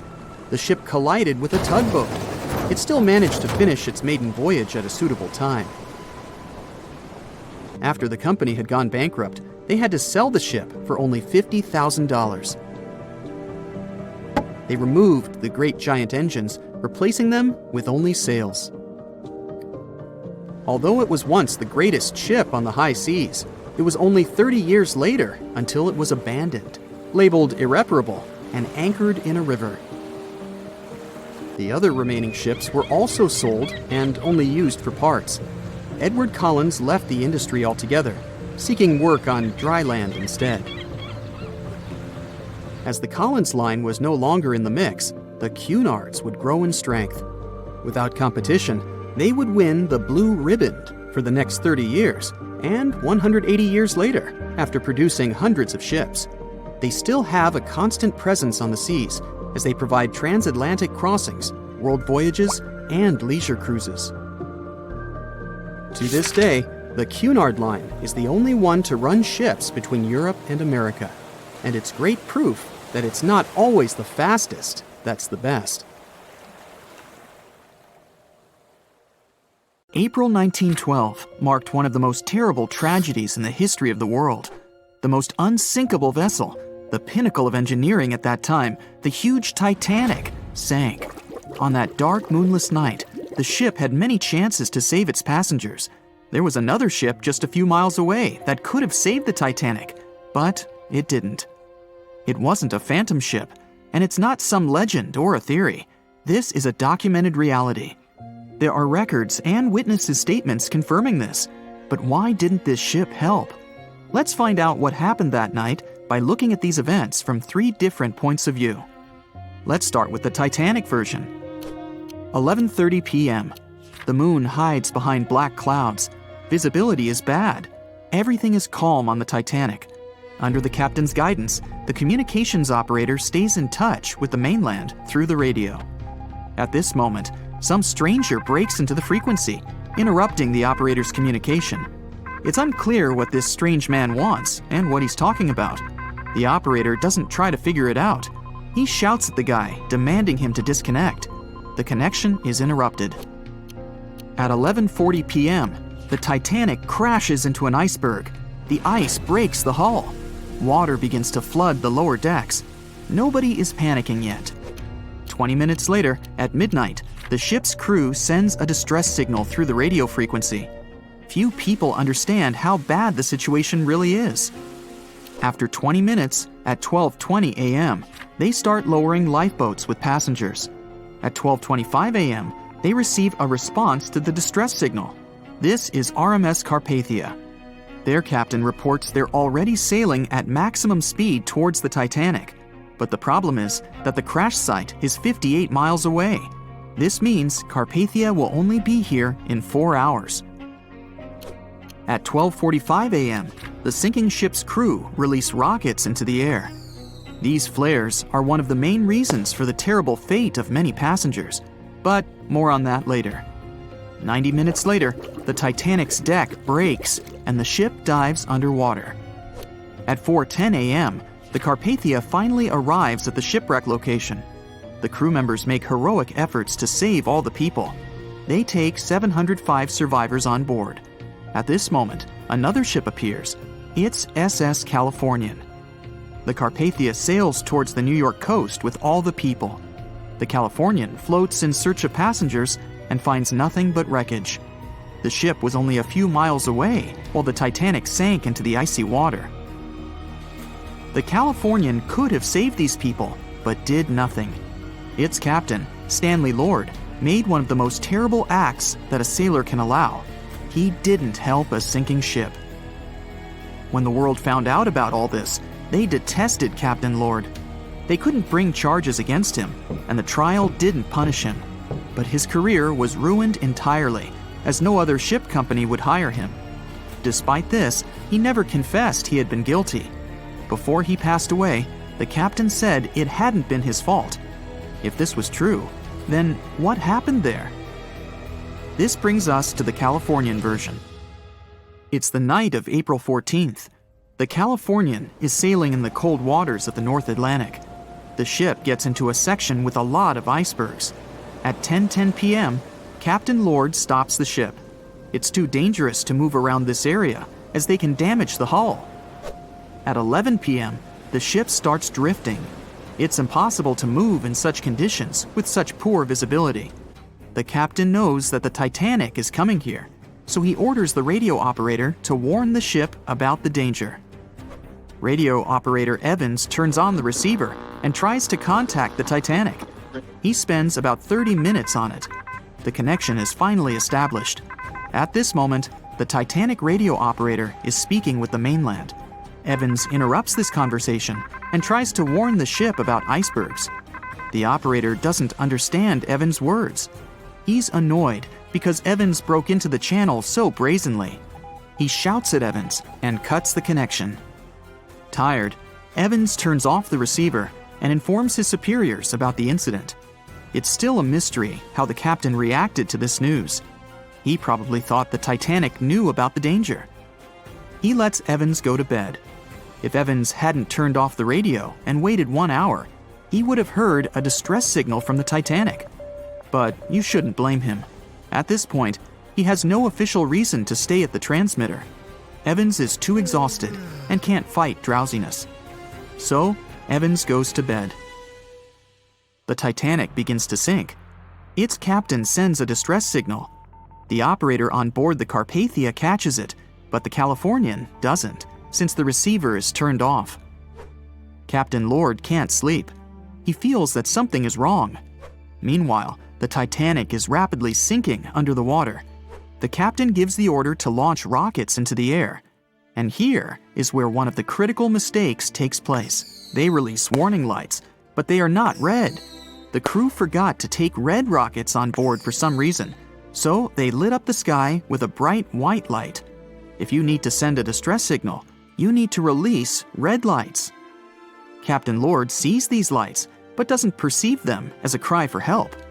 It can't be that there are no standard red rockets on such a massive ship as the Titanic. But, unfortunately, it can. Captain Lord thinks the Titanic is sailing away. Perhaps there is some unknown reason behind those white lights, but he doesn't really know. So, Captain Lord has no idea that the Titanic is sinking. He still decides to contact the ship, but this time, not through radio communication. Captain Lord doesn't wake up the radio operator and sends a signal to the Titanic through a signal lamp. It's important to understand that many old-school captains didn't take radio communication seriously. They didn't understand the value of this technology. That's why Captain Lord doesn't wake up Evans. He sends light signals, but the Titanic doesn't respond. Many survivors later mentioned seeing the flashing lights of the Californian, but there was nothing they could have done. The ship's crew doesn't hear their cries for help. At 2:20 a.m., the Titanic completely goes underwater. A little more than 2 hours later, radio operator Evans wakes up and turns the transmitter on. He hears many rescuers talking about the sunken ship. Evans understands everything. He reports this to the captain. At that moment, the Californian immediately heads to the wreck site. They meet Carpathia there. With the survivors on board, it sails towards New York. The Californian stays sailing and looking for people. They find nothing but wreckage. The Californian returns to the mainland. The news about the ship that could have saved the Titanic is spreading all over the country. The trial begins. Captain Stanley Lord and the crew tell their version. They say their ship had been standing still. Many people don't believe them, and some of the surviving passengers claim to have seen the Californian sailing by. Still, the judge declares them innocent. 1962. Captain Stanley Lord is a very old man. He calls a notary to confess something. The captain makes his last remark about this case. He swears he's not guilty. But if it wasn't the Californian sailing past the Titanic at that moment, then what? The Samson theory could answer that question for us. The sealing ship Samson is sailing in the cold waters of the North Atlantic. The crew aren't sleeping. They carefully study the surroundings, but not because they're afraid of icebergs. They're scared of meeting with the U.S. Coast Guard. The Samson ship's crew catch seals, which is illegal. At 12:45 a.m., Samson's captain sees white signal rockets. The team is sure it's the Coast Guard. They turn off the lights and sail away. It's dark, so they don't notice the sinking Titanic. They return to the coast of Iceland and hear about the disaster. They realize they have abandoned the drowning passengers. The nephew of one of Samson's crew members reads about this story in his uncle's diary. The nephew asks for permission to publish these recordings. all the people realized that Captain Lord wasn't guilty. But unfortunately, he didn't live to see this moment. Actually, it's still unknown who is guilty in this story. 2 ships were nearby the Titanic. Their captains were adequate people. They would have helped save all the passengers. Their fault was that they couldn't understand what the Titanic wanted on that dark night. Someone forgot to put red flares in the box. This small but fatal detail was one of the leading causes of the tragedy.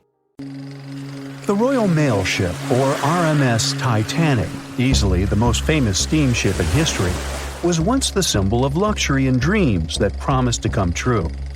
It took 3 years and 3,000 people to construct it. On April 10, 1912, the brand new ocean liner greeted its passengers with the smell of fresh varnish, paint, and newly sawn wood. Back then, they still used lead for the production of paint and linseed oil as a binder, so that smell must have been powerful. When it was fully operational, the giant vessel consumed around 850 tons of coal per day, and the passengers would also smell its fumes. Another odor that must have filled the Titanic's decks, at least the first-class ones, was the new scent by the famous French perfume house Guerlain. It was released earlier in the same year and quickly became a hit with the well-off ladies. The perfume that you can still buy today is a mix of violets and iris with creamy vanilla. On the dramatic evening of April 14th, when Titanic only had hours to live, the unknowing waiters were serving oysters, lamb and mint sauce, roast duck with applesauce, and other delicacies to their first-class guests. The second class was filled with the smells of curried chicken, spring lamb, and roast turkey. Third-class passengers had simple gruel and biscuits that night. At 11 p.m., as the ship got dangerously close to the iceberg, the new smell added to the mix. It was a mineral odor with metallic notes. If you have ice in your fridge, you must have noticed it takes the smell of neighboring foods. The same happens to icebergs. They take on the odors of sea animals and maintain the chemical composition of the water that they're made of. If more people had known about the meaning of this particular metallic smell, they probably still wouldn't have saved the ship, but the number of people that managed to escape to safety could have been larger. Speaking of smells, in case you've ever wondered what space smells like but aren't planning to become an astronaut anytime soon, listen up. You can try out Ode to Space, an aroma that was designed by NASA decades ago. The idea of the perfume was to help astronauts prepare for their encounters with space at all levels during their training. But hold on a second, space is a vacuum, so it technically shouldn't have any smell. Yet, astronauts who have been out there remembered it as a pleasant metallic odor, something like the smell of welding fumes or burnt gunpowder. They could smell it on their spacesuits after coming back into their spacecraft. We can also guess what other planets smell like based on what their atmospheres are made of. Venus has clouds of sulfuric acid in its atmosphere, so it must smell like rotten eggs. Mars and Uranus also smell like rotten eggs, by the way. Each of the layers of Jupiter's atmosphere is made up of different chemicals. That's why it smells different depending on where you are. Some layers would greet you with a yummy aroma of bitter almonds or marzipan, and others, closer to the top, smell like cleaning products. The remaining planets of the solar system are unlikely to have a distinctive scent because they're mostly odorless gases in their atmospheres. As for our natural satellite, the Moon, the Apollo astronauts claim that its dust smells like gunpowder. The fragrance of fresh-cut grass makes regular mowing it nearly worth it. But did you know that the grass isn't having a great time while you're doing it? In fact, it's sort of screaming for help. And because grass can't scream out loud, it expresses discomfort by releasing a mix of smelly, volatile molecules. It does it to protect itself from insects. Caterpillars and other similar creatures just love to munch on sugary plant snacks. When you mow the grass, it releases jasmonic acid, among other things. It's sort of a signal to parasitic wasps that there is a caterpillar available. These creatures deal with the grass's offenders, and it can keep growing happily ever after. From the point of view of the grass, mowing is not much different from an insect attack, so it protects itself the best way it can. The rain has an easy-to-recognize powerful smell, also known as petrichor. But where does it come from? Turns out some plants secrete oils during drought. The rocks and soil accumulate those oils compounds, and when the raindrops hit, they mix with water and release into the air. Sometimes these oils combine with chemicals produced by bacteria living in the soil. The result of this cooperation is a musky odor you can smell in the woods or in your garden when you turn over the wet soil. Ozone also adds to the smell of rain, especially after thunderstorms. It happens when a lightning bolt's electrical charge splits oxygen and nitrogen molecules in the atmosphere, and they later recombine into ozone. One theory says we enjoy the aroma of rain so much because it's imprinted in our brains. Different cultures have always associated rain with something positive, and we could have inherited that perception. Now, chocolate fans, of which I am one, this is for you.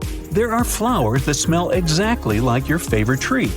It's a product of a tropical plant, after all, and since it's impossible to recreate the exact magical scent chocolate has in a perfume, you can plant some chocolate flowers, also known as the green eye lyra leaves, in your garden. These flowers look like daisies with yellow petals around a deep red center. When you pick its petals, the flower releases the delicious smell we all love so much. The leaves and branches of the plant also have the same fragrance. Now, in case I got you interested, you can find the flower in dry soils of Arizona, Texas, Colorado, and other states with similar climates. It blooms all year, and the aroma is strongest on warm days. The bear cat, also known as the biturom, does not only look super cute, but also smells like buttered popcorn. Biturongs prefer to stay alone and use their aroma to mark their territory and find potential partners when they have to. Scientists tried to figure out the secret of their unusual smell and suggested it could come from secretions from the scent glands under the animal's tail. Further research showed that the popcorn smell comes from the bear cat's urine. After the animal answers nature's call, it leaves a scent trail in the trees with its tail that often gets soaked. But if the real popcorn only releases its amazing smell when it's popping under heat, how do bear cats manage to do it without a microwave? Well, the answer could be in their diet, or more likely, in the bacteria that come in contact with the animal's natural fluid. Durian is a fruit popular in Southeast Asia that smells sweet and nice to some people, but to the majority, it's a mix of rotten onions and sweaty socks. The stench is so powerful that it's banned on public transportation and hotels in some countries. The secret of durian is its 44 odor-active components. The mix is so complex that you can never tell what it's going to smell like. And despite that horrible smell, durian is considered a delicacy and is used to make mostly sweet dishes like cakes and candy. There was a smelly incident involving durian at a library in Australia. The smell of rotting fruit in a cupboard has spread across the entire building through the air conditioning system. They mistook it for gas leakage and had to evacuate around 500 students and teachers. Well, that stinks. And finally, if you've ever been to natural hot springs or went to see some geysers, you'll never forget the smell of hydrogen sulfide, or less poetically, rotten eggs. It's actually not only yucky but also highly flammable, but it can also be quite useful. Most households in Iceland use geothermal springs as a source of hot water. Although it doesn't smell fresh, it's perfectly safe to drink, and the smell doesn't stay on your body after you take a shower. So there. We've all heard of the famous story of the sinking of the Titanic. But if you really think about it, it's not just one story, but so many stories all at once. It is a story of strength and courage, as with the likes of Margaret Brown stepping in to help passengers in need. It is a story of luck and guile, like with Arthur John Priest, a man who not only survived the Titanic, but also 3 other tragedies at sea. It is a story of perseverance and intrigue, as with Violet Jessup, a stewardess who had also survived 3 shipwrecks and then continued to serve for 30 more years after that. These are the stories of their personal journeys. When the RMS Titanic set sail from England on April 10, 1912, it was the largest ship ever built at its time. It was 883 feet long and 175 feet tall, and it took 3,000 workers 26 months to build it. Considered to be the pinnacle of nautical engineering, this ship was touted by its makers to be unsinkable. Of course, 4 days after its maiden voyage at sea, that claim would be proven false. On April 14th, the Titanic hit the iceberg. The collision ruptured the hull, and the 16 supposedly watertight compartments designed to keep the ship afloat quickly flooded with water. It took the liner 2 hours and 40 minutes to sink. And of the 2,240 passengers and crew on board, only 706 survived. One of those survivors was Margaret Brown. She was a philanthropist and actress who had traveled to Europe to visit her daughter in Paris. However, when Brown got word that a grandchild had fallen ill back in America, she bought a ticket for the next available ocean liner that would take her home, which just so happened to be the Titanic. As a wealthy woman, whose husband had become rich after finding gold in one of the mines that he owned, Brown was able to get first-class accommodations on the vessel. For over 4 days, she enjoyed many of the luxuries that came with her ticket. There were the expected services, like a large dining room with a live orchestra. But the vessel also was equipped with a gym, squash courts, and a swimming pool. And she'd spend her time in the first-class lounge that had been designed in the architectural style of the Palace of Versailles. When the Titanic started to sink, Brown could have jumped into the first available lifeboat and made her way to safety. But she did not. Instead, she joined the relief efforts and helped others get out, putting her own life at risk. In fact, by some accounts, a crew member had to physically pick her up and drop her into a lifeboat, number 6, in order to get her off the ship. With all the confusion and fear around, Brown went on to take control of the lifeboat. She even got the women on board to help paddle, knowing that it would help them keep warm in the cold night's air. There were also reports that she had an argument with the crewman who was in charge of that particular boat. When she suggested that they paddle toward the ship to help save others, Quartermaster Robert Hitchens refused, claiming that when the massive Titanic would finally go under, their tiny lifeboat would be pulled down with it if they were too close. An hour and 20 minutes after the Titanic sank, the survivors were finally rescued by the RMS Carpathia. Even then, Brown was still hard at work, now ensuring that passengers from the second and third classes were provided with basic necessities such as food and blankets. Initially dubbed the heroine of the Titanic, she would later be nicknamed the unsinkable Molly Brown. A bit of an odd nickname, considering that she was never called Molly in her normal life. However, her story was so compelling that it was eventually turned into a musical in 1960 and into a movie in 1964. And her character would continue to pop up in several other films about the tragedy. There was also another person on board who was also later declared unsinkable, though his series of events that led to him earning this title are far more tragic. His real name was Arthur John Priest. He worked as a stoker and fireman. This meant that he spent most of his time below deck, helping shovel coal into the furnaces that created the steam needed to keep the ship moving.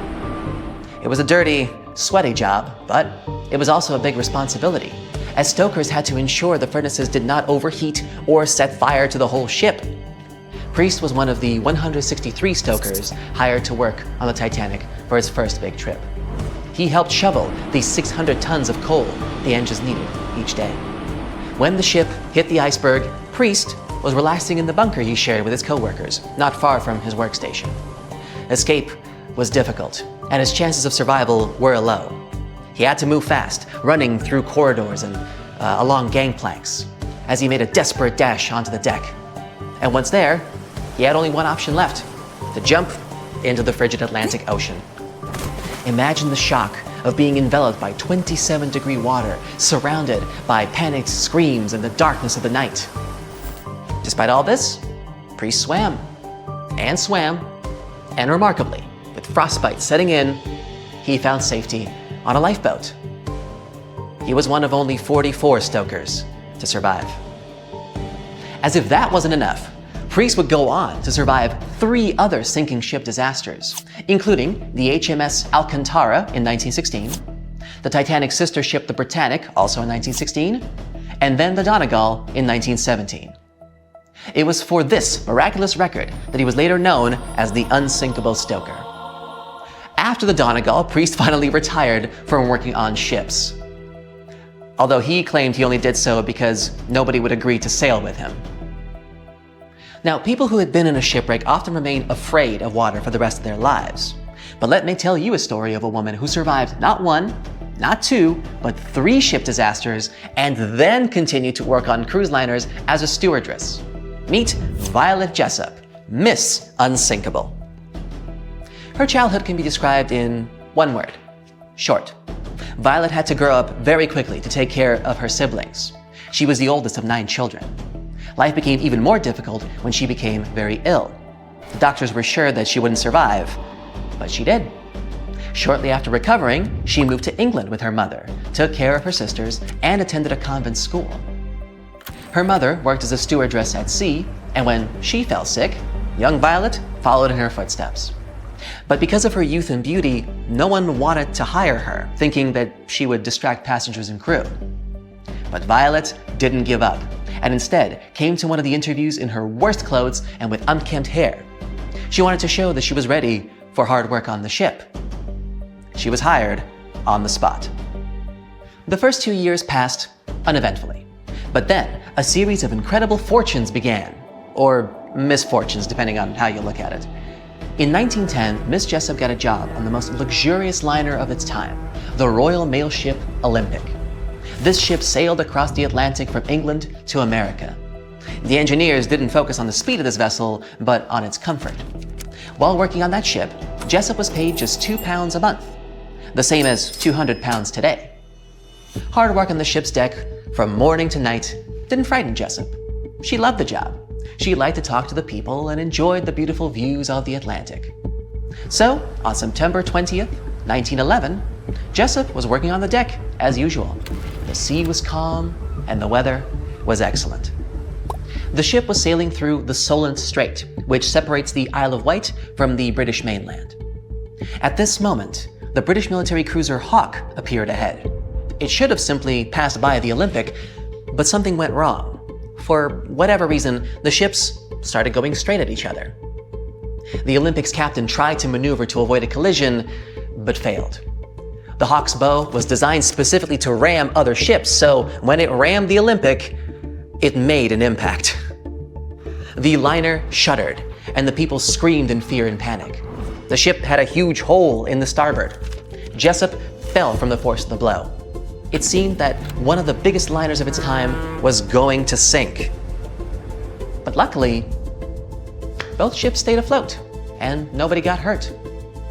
You would think that an accident like this would frighten Jessup, but nope. She didn't give it a second thought, and it continued to work as a stewardess. In April of 1912, she decided to take a job on the best, most unsinkable ship of the time, where she was supposed to serve VIPs. Initially, she didn't want to work on this ship, only agreeing to it after much persuasion from her friends. And that's how Violet Jessup boarded the Titanic on April 10, 1912. 4 days later, when the infamous iceberg collided with the ship, Jessup was resting in her cabin. She was almost asleep when she felt the jolt. Immediately, she was called to the upper deck. Surprisingly, when the Titanic first hit the iceberg, almost nobody panicked. No one could believe that the unsinkable ship could actually sink. As the ship's hold was being filled with water, everybody was just calmly carrying on about their business on the upper decks. It was only when the cabin crew started instructing passengers to reach their lifeboats that panic finally set in. Jessup, along with other stewards, was actively aiding the passengers' evacuation to the lifeboats. The rule was that women and children were to be evacuated first. But when many of the women hesitated to step onto the lifeboats, delaying the crew's efforts, one of the ship's officers ordered Jessup to get into a boat to show the other women it was perfectly safe. Soon, others followed, and then someone suddenly thrust a swaddled baby into her hands. Without a second thought, Jessup hugged the child to her chest to keep it warm while the Titanic was sinking. She didn't let go of the baby until her lifeboat was picked up by the Carpathia, the ship that came to the rescue. As Jessup boarded the ship with the baby, a woman ran up to her and without saying a word, snatched the child from Jessup's hands. I mean, she assumed the woman was the baby's mother, so she didn't try to get it back. She was too numb and frozen to think how strange it was this woman hadn't even said thank you for saving her baby. Many years later, Jessup would be reminded of this baby under some mysterious circumstances. After successfully surviving one of the most terrible shipwrecks in history, Jessup, of course, continued to work at sea. In 1916, she took a job as a nurse on the hospital ship Britannic, which you might remember is a sister ship to both the Olympic and the Titanic. Except this one sailed in the Aegean Sea. On November 21st, the ship was traveling down its very familiar route, but on that particular day, luck was not on its side. This would become the third shipwreck Jessup will have survived. However, this rescue wasn't as easy as the previous two. After the accident, the huge Britannic began to sink quickly. It took less than an hour for the ship to completely sink. Jessup didn't have time to board a lifeboat this time, so she jumped into the cold water. There, she swam to the closest lifeboat and got on. But then everyone on the boat noticed that the ship's propellers were still working. They were spinning in the water, creating a whirlpool that was pulling the boat toward them. Jessup jumped off the boat just in time to escape the propellers, but her ordeal was far from over. While in the water, she was pulled down to the ship's keel and hit her head. The only thing that saved her from losing consciousness and probably her life was her thick hair slightly cushioning the impact. And so, somehow, against all odds, Jessup got away from the engine and was soon picked up by another boat. For the next few years after this accident, Jessup was plagued by headaches. When she finally went to the doctor, he told her she was incredibly lucky to still be alive. The incident on the Britannic resulted in a fracture in her skull. You would think that 3 shipwrecks and a fractured skull would be enough to stop anyone, but not Violet Jessup. She continued to work on cruise ships until the year 1950. She even cruised on the world twice on the luxury liner Belgenland. Fortunately, the rest of Miss Jessup's career went without any further mishaps. In 1950, she moved to Great Ashfield in Suffolk County, having worked at sea for almost 42 years. Content with her career, she settled in a large cottage built in the 16th century. But a year into her retirement, she received a strange phone call. It was late at night, and Jessup was asleep when the phone rang. She picked up the phone and heard a woman's voice on the other end. The lady didn't introduce herself and asked right away, "Excuse me, was it you who saved a baby on the Titanic?" Jessup answered, "Yes, it was me." She laughed and hung up. Jessup later told her friend about this strange call. She assumed that some kids were playing a joke on her, but Jessup had never told anyone about the baby before that call. And according to the old records, the only child who was on the boat with Jessup was a boy. But those same records also said that the boy had been saved by another passenger. To this day, it's still unknown who the baby that Jessup rescued was. Either way, for surviving 3 different wrecks on 3 different ships, she was aptly dubbed Miss Unsinkable. And there you have it, 3 incredible stories of 3 remarkable individuals. And there's many more like them. Stories like these prove there's a hero in all of us that can come out in unexpected circumstances. But of course, I hope you'll never need to put that theory to the test. See you next time, and safe travels. Wow, poor Titanic just can't get a break. After being destroyed once, now it's going through its second crumbling on the seafloor. Experts think there will be no sign of it left by 2050. Recently, scientists organized a new expedition to Titanic. The thrilling journeys happened in 2021 and 2022. They studied the wreck's archaeology, mapped it, and took an incredible 8,000 images. And they discovered that oceanic forces were consuming Titanic much faster than many other ships. Meanwhile, there are some ships that have been lying underwater for centuries, and they're okay. So why is that? First, like any other shipwreck, Titanic is slowly succumbing to pressure and seawater. Parts of the promenade deck already collapsed. Captain Smith's bathtub is filled with debris because the roof fell on it. The officer's quarter door started to disintegrate as well. The bow is still holding on, buried 60 feet into the mud, just like 25 years ago. But it will also face an inevitable fate one day. Certain structures on the ship could last much longer, maybe for hundreds of years.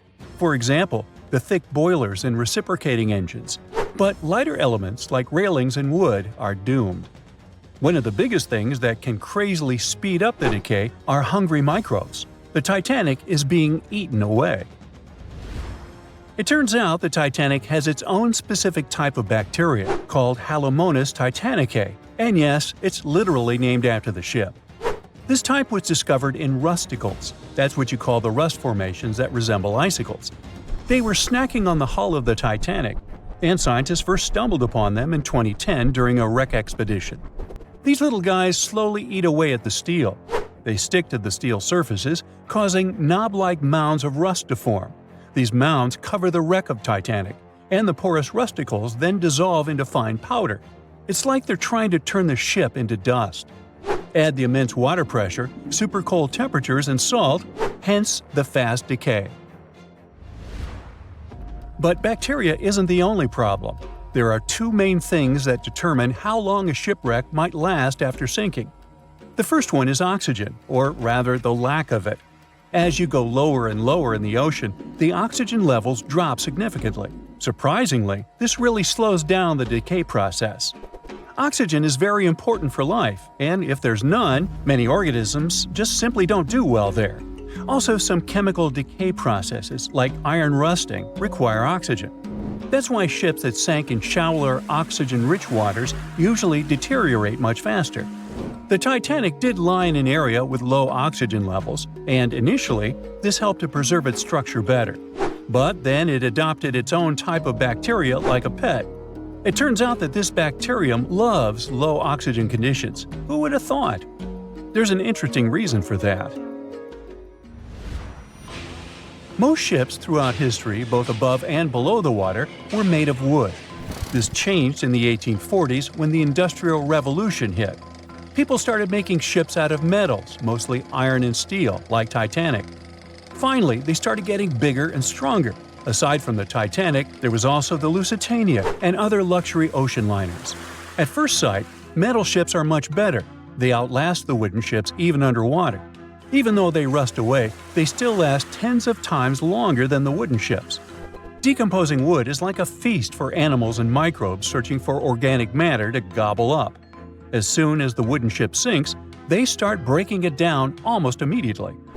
One of the most annoying things was the shipworms. They were named that because they kept eating and burrowing holes in wooden ships. These worms can completely break the wreck down in just 2 years. Of course, this isn't a problem for metal ships, since steel and iron are super hard to digest. So they last a while if they sink in shallow and warm waters, not afraid of the oxygen. But interestingly, this also works the other way around. Metal ships feel bad in deep cold waters. A wooden ship, if sunken very deep, would be relatively fine because no critters munch on it. For example, there are at least 60 known ancient shipwrecks in the Black Sea. Some of them made back in ancient Greece, and they're completely fine. You can literally read the engravings in their planks. One of them is a Greek merchant ship that dates back to more than 2,040 years ago. The rudder, rowing benches, and even the contents of its hold remain perfectly preserved. Now it's known as the oldest intact shipwreck. But in deep cold waters, microbes, like that gobble on Titanic, run on iron. Usually they got this iron from geologic vents on the seafloor, like underwater volcanoes and stuff. But now they also have humans to support their food supply. All this gives us the second crucial factor of decay: materials. Organic materials are the clear losers, especially when exposed to the open ocean. Not just because of the microbes, but also because they're much more delicate than those of ceramic, glass, stone, or metallic origin. For organic matter to survive, being buried is often the best bet. The thing is, fossils that are buried underground are well protected from oxygen and bacteria that contribute the most to the decay. Take for example the Mary Rose, a Tudor ship that sank in the 16th century near England. Many of its wooden structures and artifacts were well preserved, all thanks to being buried in mud. Or the Ship of Gold. This ship sank off the coast of Northern California in 1857. It had a wealth of treasures on it, hence the name. In 1991, a couple of divers stumbled upon a crazy find, a pair of work pants from this ship. The pants are 150 years old, but they survived because they were in a buried and sealed leather chest on the Ship of Gold, so no oxygen or microbes could reach it. The owner of the pants, John Demmett, survived the wreck back in the day, but all his gear sank. The recovered pants fetched over $100,000 at auction in 2022.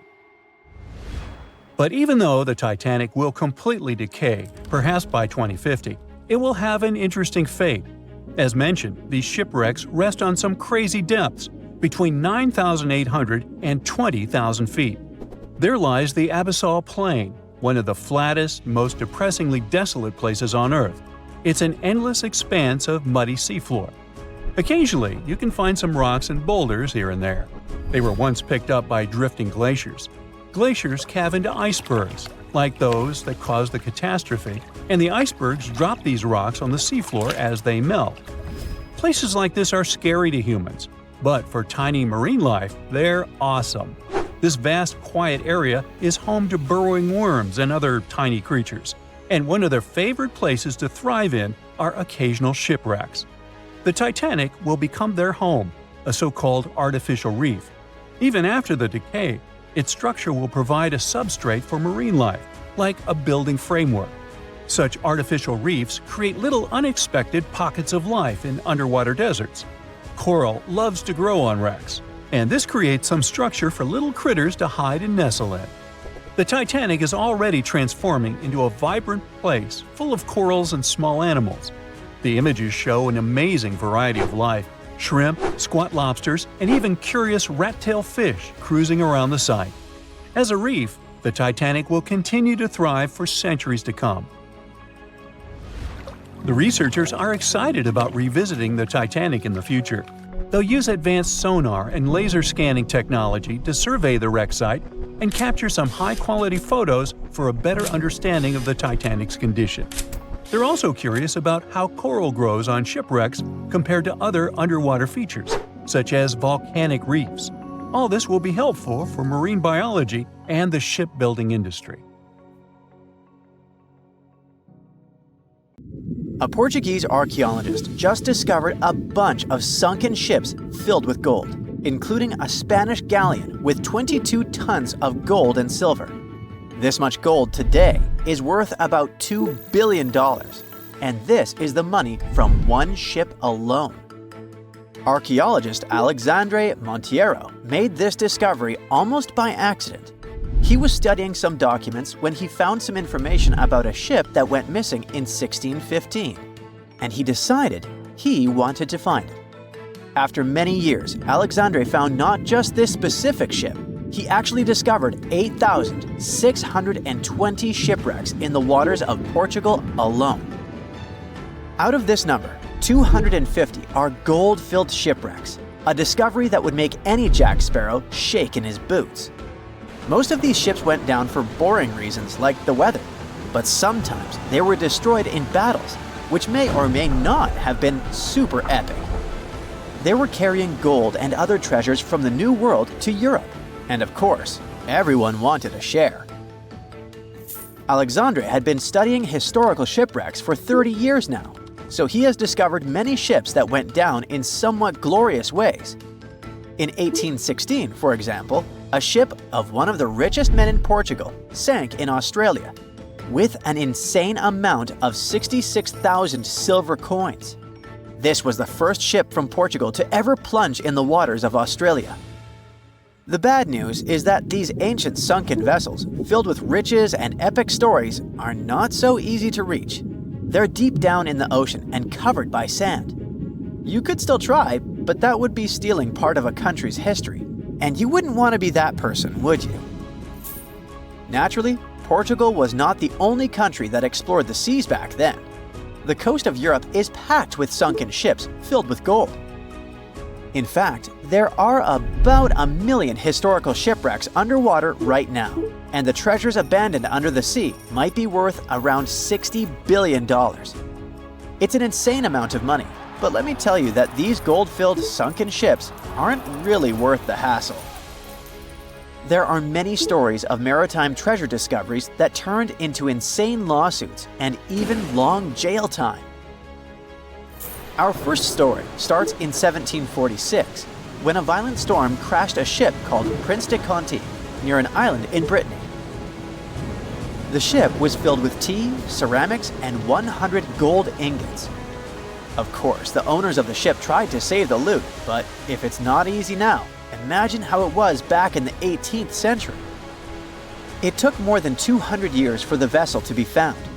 It finally happened in 1975, when a group of French men discovered it and decided to take pretty much every valuable thing they could find. Now, I said these things were not worth the trouble for a reason.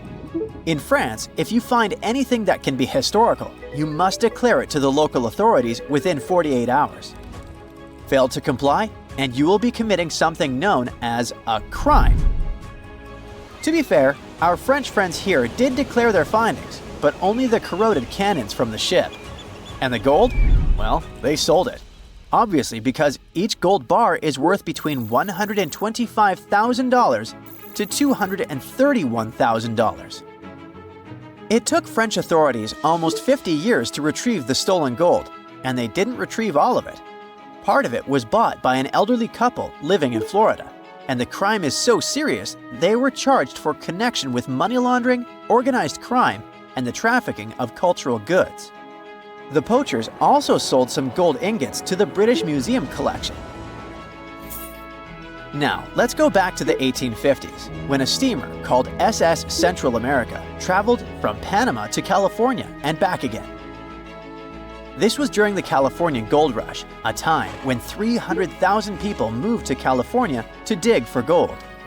Because the travel route was not easy breezy, people needed to carry their gold around on big ships. This is where our friend SS Central America comes in. In 1857, the ship had 578 people on board and about 10 tons of gold. Very few survived, and around $100 to $150 million in gold went down with the ship.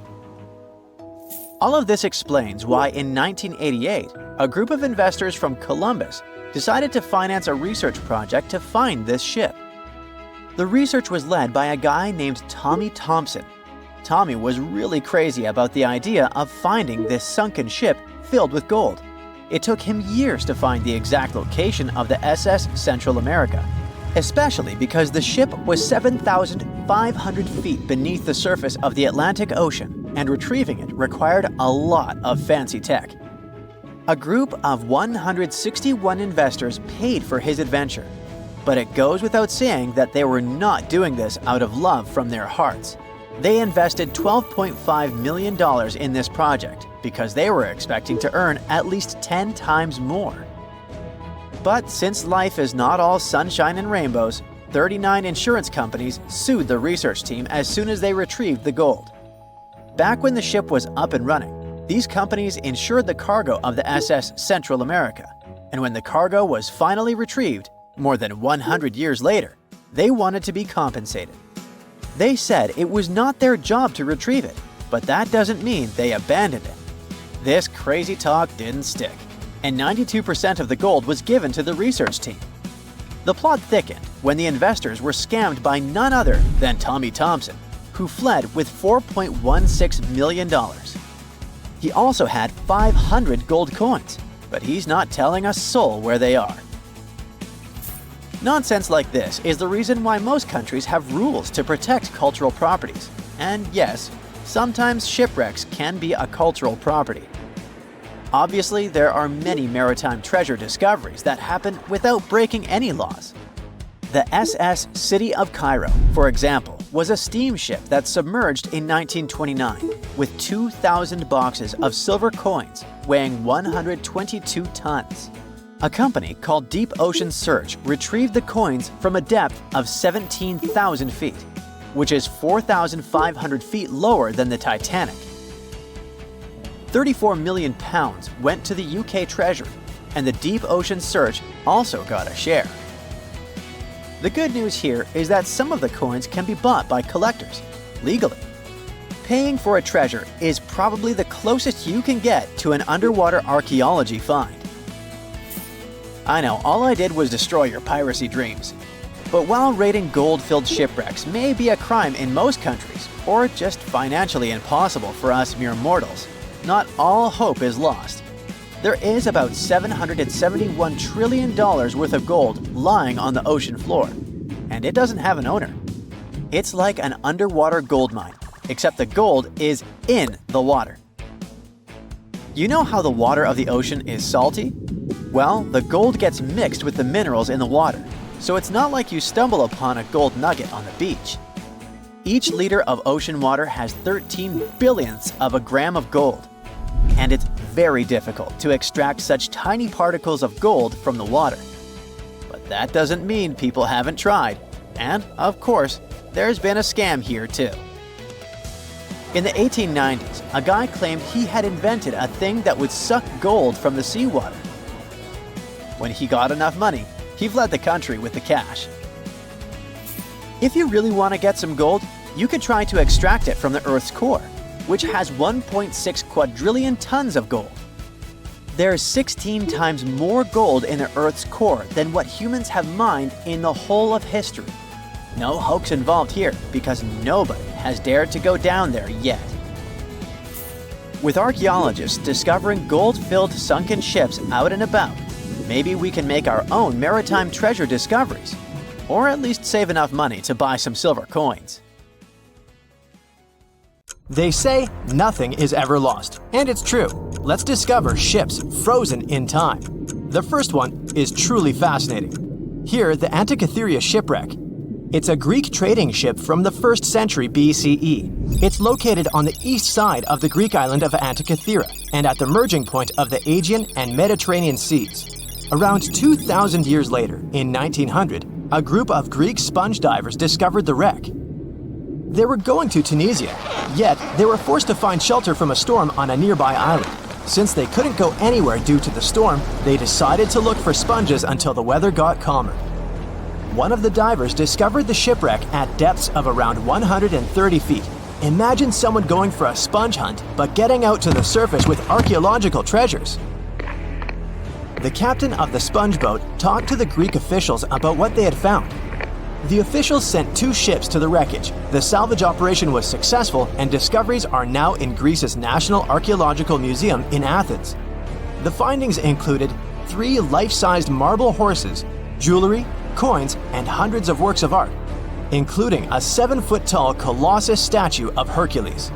Among these treasures, Antikythera ephebe, a bronze statue of a young man, caught more attention. Because the ephebe doesn't comply with any familiar iconographic model, and there are no known copies of his type, he held a spherical object in his hand. Scholars have different theories of who that person could be, but they are not in a consensus yet. More than 70 years later, Jacques-Yves Cousteau and his team went to the area and recovered hundreds more artifacts and the remains of 4 people. Interestingly, they discovered a complex set of interlocking gears, capable of predicting the movement of the sun, moon, and several planets. The mechanism can also show the times of solar and lunar eclipses years into the future. Think of this Antikythera mechanism as an early computer calendar, to plan significant events like agricultural activities, religious rituals, and Olympic Games. These artifacts found in the Antikythera wreckage are some of the most important findings in modern archaeology. Just the Antikythera mechanism itself has changed our perception of the limits of ancient technology. The mechanism has a sophisticated design and was made over 1,000 years ago. After all these amazing discoveries, experts believe that the wreckage site has remained largely unexplored, and is mostly because of its location and the landscape of the seafloor on which the ship rests. The wreck is too deep for scuba divers, but too shallow to use something like a submersible. A survey made on the seafloor in 2012 showed evidence of a second wreck about 800 feet to the south. It's clear that this area has a lot to offer humanity. What would happen if those sponge hunters didn't go to the area? Scientists found a shipwreck in Antarctica at the bottom of the Weddell Sea. 107 years after it sank. The name of the ship was Endurance, and it was the lost vessel of Antarctic explorer Sir Ernest Shackleton. Scientists who laid eyes on it decades later say it is among the greatest undiscovered shipwrecks ever. That is why they filmed the whole discovery. The video shows the remains of the Endurance and proves it is still in remarkable condition. It has been sitting in 10,000 feet of water for over a century, yet it looks like it sank very recently. So the story goes like this. The ship was crushed by ice and sank in 1915. Shackleton and his crewmates had to escape by themselves in small lifeboats. From then on, it was all about survival. Shackleton imagined to get his crew to safety. Then, the ship sank. Yes, this is a pretty impressive story. But why did scientists prize this ship? Firstly, Shackleton's Imperial Trans-Antarctic Expedition sailed to make the first land crossing of Antarctica. Yes, the crew was trapped in ice, but the intention was important. Secondly, it's about the challenge itself of finding the shipwreck. The Weddell Sea is almost always covered in thick sea ice. You know, the same ice that made the Endurance sink. Getting near the presumed sinking location is super hard, let alone being able to conduct research. Experts of the modern expedition team foresaw the time when the lowest extent of Antarctic sea ice would come using satellite images. They realized that the weather was in their favor to start an expedition.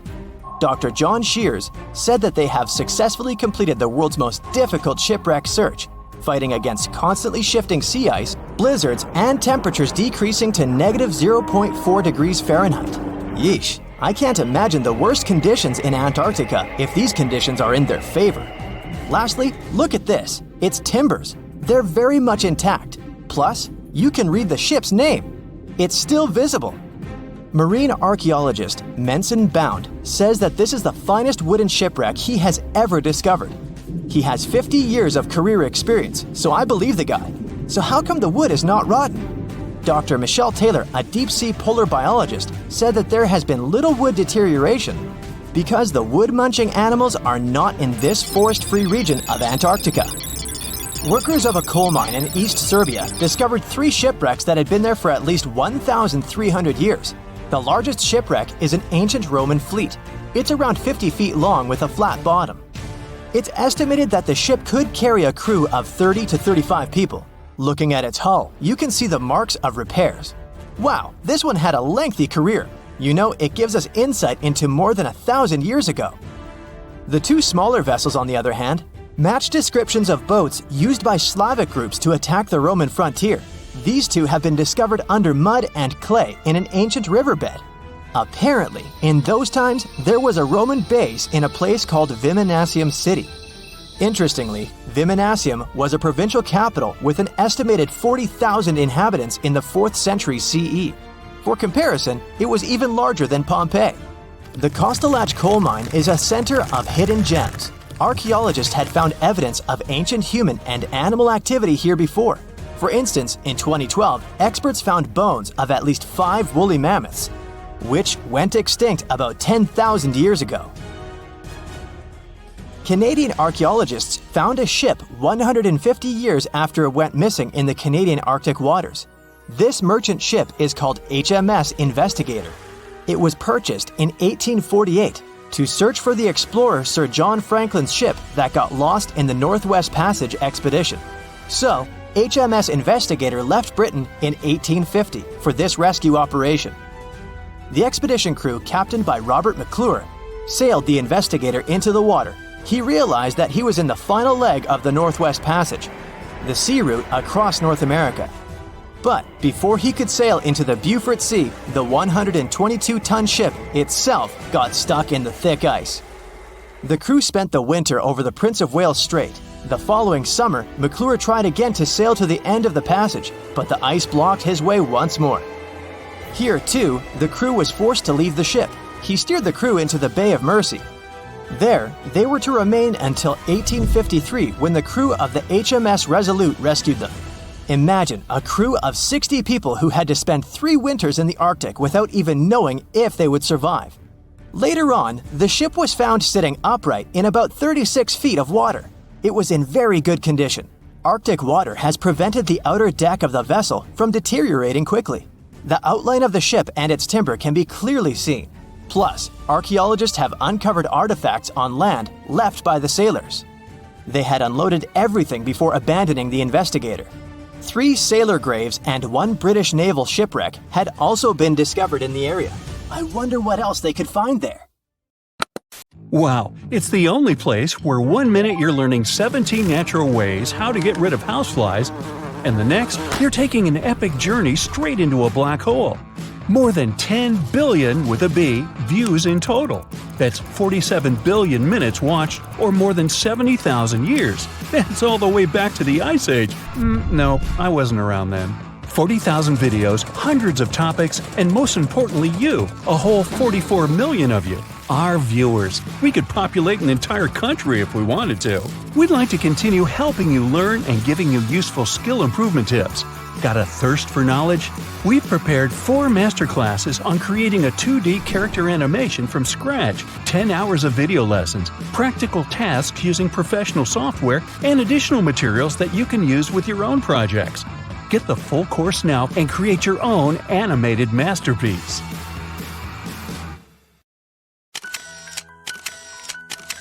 At the beginning of the 20th century, somewhere off the coast of West Africa, a German steamship was leaving the port. Suddenly, the weather got worse, and the vessel entered a thick fog. The sailors ran aground on a sandbank close to the shore. Luckily, no one was hurt, and they were even able to save their precious cargo. But the ship was stuck in the sand for good. And it was not alone there. Nearly the entire length of the western coast of Namibia is called Skeleton Coast. If the name sounds scary, that's because it is. This 976-mile-long beach line is among the most dangerous places on Earth. The local Bushman tribes believe that their supreme deity made this land when it was angry. The Portuguese were the first Europeans to set foot in Namibia in the 15th century. And yep, they didn't like Skeleton Coast either.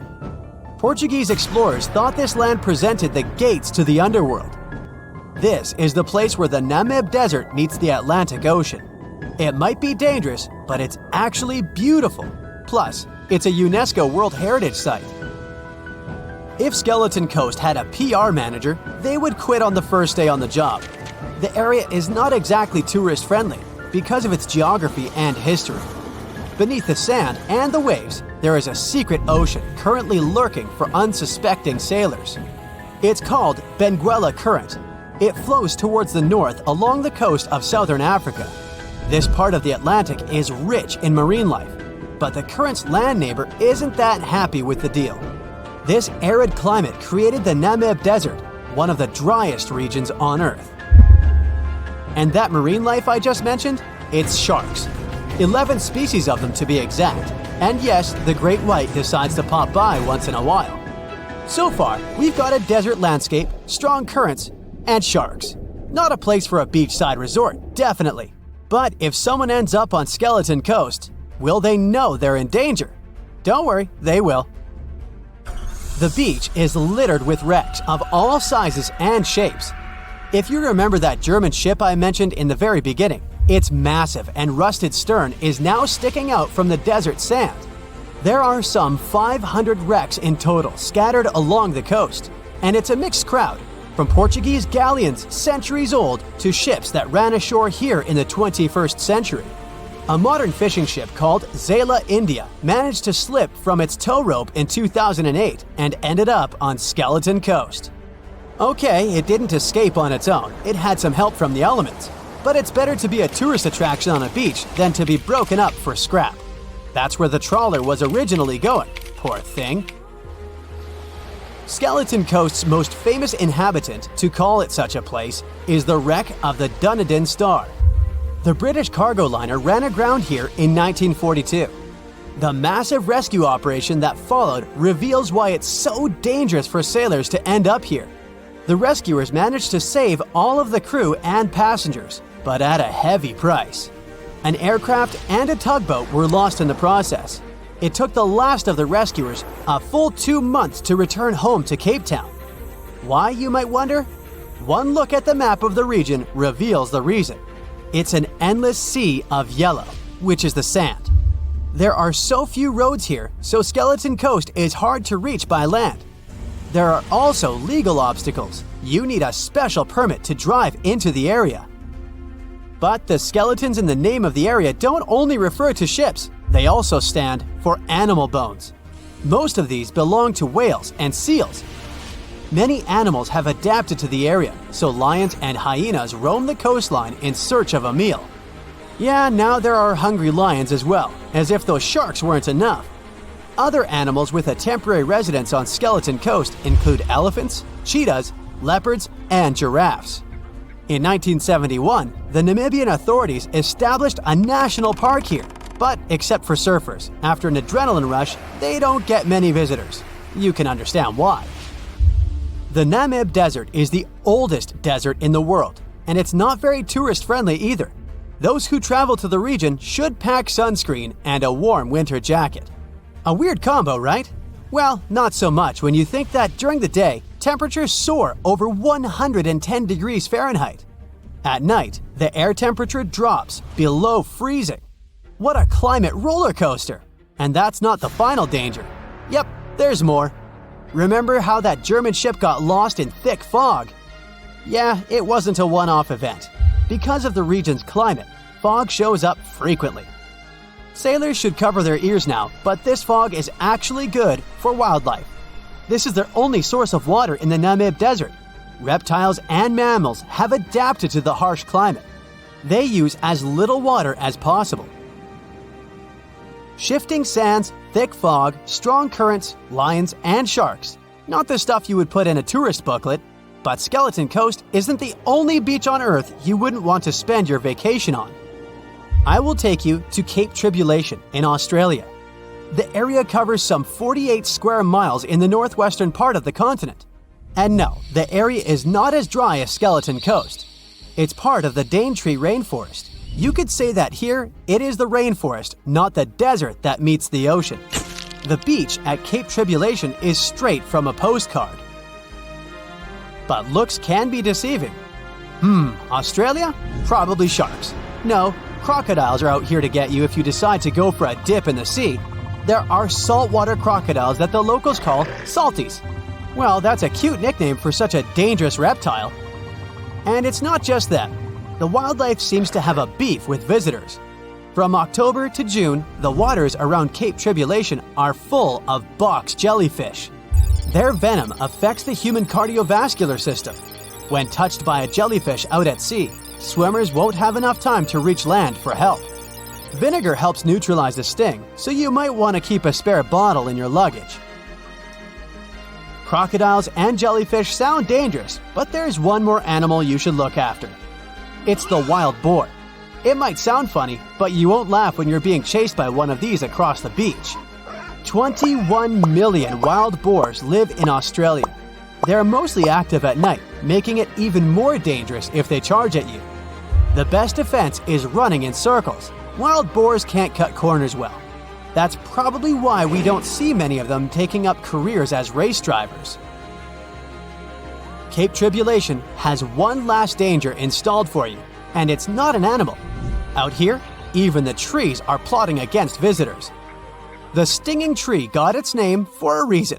If you try to pick one of its beautiful red berries, it'll fight back. Its prickles are like tiny glass shards. The less than pleasant effect on your skin will last for a month. Then there is this wait-a-while bush. Who keeps naming them like this? This long vine has spikes that grab hold and just don't let go. They are so strong, they can pull a human off a horse. You'll have to wait for someone to come by and save you from this thorny grabber. If you are about to cross this Australian beach from the vacation list, hold on for a second. Tourism is booming here. The local authorities have restricted access to all of the danger zones. Visitors go swimming in dreamy water holes that are surrounded by lush vegetation. There are even ropes to swing from. Now, that's a beach you can finally relax on. The year was 1854, and the SS Arctic, the fastest passenger liner of its time, set out to cross the Atlantic. As it sailed through the misty veil, it slowly disappeared into the unknown. The Collins Line, an American shipping company, was started in 1818 and only began seriously trading in the transatlantic by 1835. Its steamships crossed the Atlantic from Liverpool to New York within just 10 days. Doesn't sound like a great speed today, I know, but back then, the same thing took other ships several weeks. Light on the water with their wooden hulls, powering through with a strong steam engine, those steamships were the favorite choice for many high-profile people. What could go wrong with such an advanced ship, they thought. This reminds me of some other ship everyone believed to be unsinkable. But anyway, back to the Collins Line. It grew to be a serious contender on transatlantic routes, with only one other competitor, the Cunard's Line. It was a British company also aiming to be the main force through the Arctic Passage. In 1835, the company received a new ship that traveled to Liverpool and came back to New York with the largest cargo ever at that time. From then, the Collins Line was steadily growing. It seemed like there would only be future successes for it. Unfortunately, their lavish ships became costly to run with the amount of coal used. Massive power along with weak wooden hulls meant they needed many repairs after each voyage. So, every trip ended up being expensive. But since the ships were safe and had a great reputation, people were willing to pay the price, and the company was definitely not in crisis. They had achieved something no one had managed to do before them.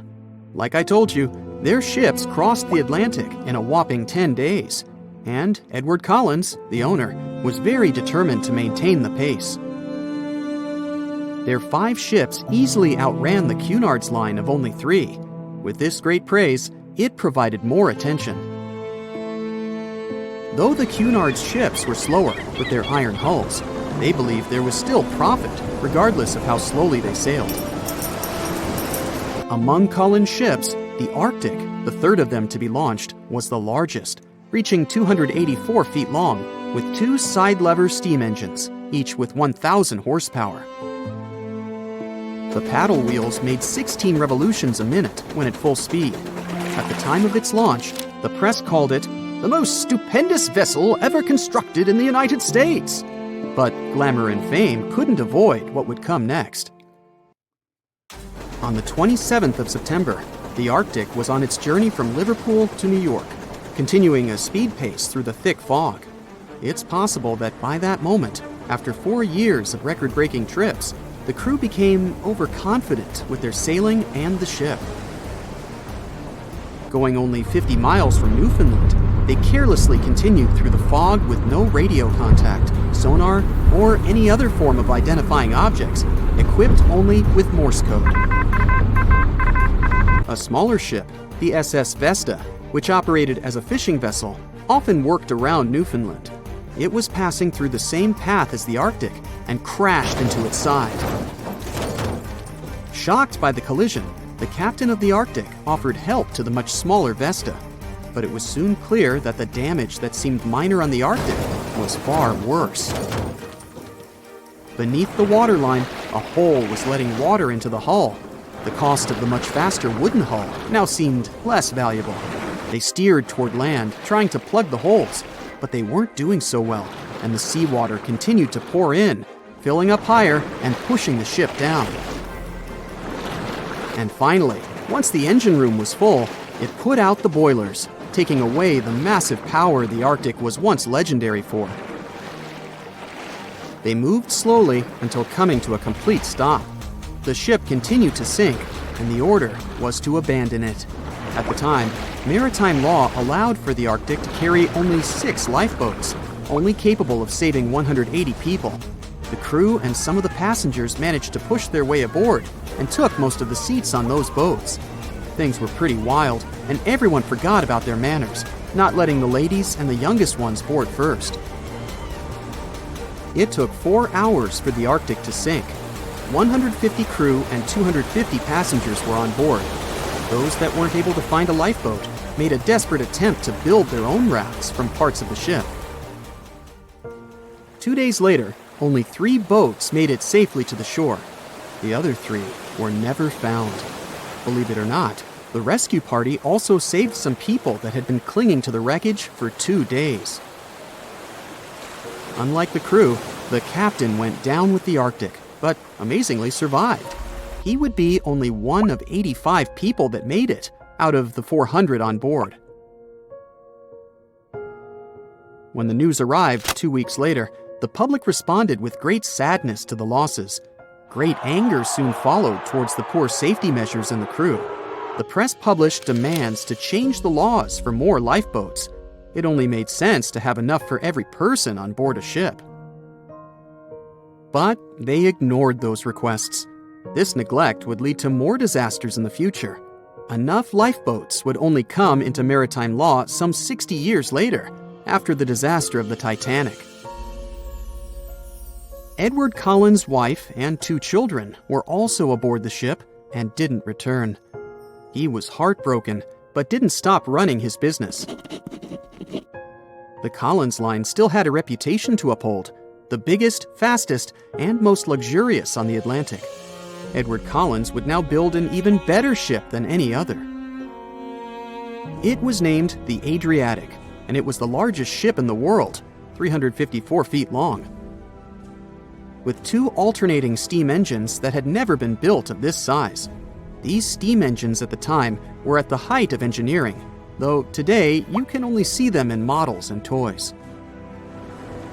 With the new addition of 2 masts, the Adriatic would also be able to sail if needed.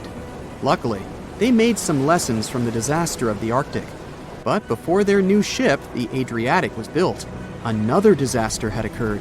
The sister ship of the Arctic had also sunk. They believed this second ship was desperate to stay in front of the Cunard's line and hit an iceberg somewhere during the race. This weird contest took the lives of 141 people. The desperation of Collins and his weakly built hulls pushed the company towards bankruptcy in 1858. The newly built Adriatic, costing over $1 million, had only made 1 voyage in the end.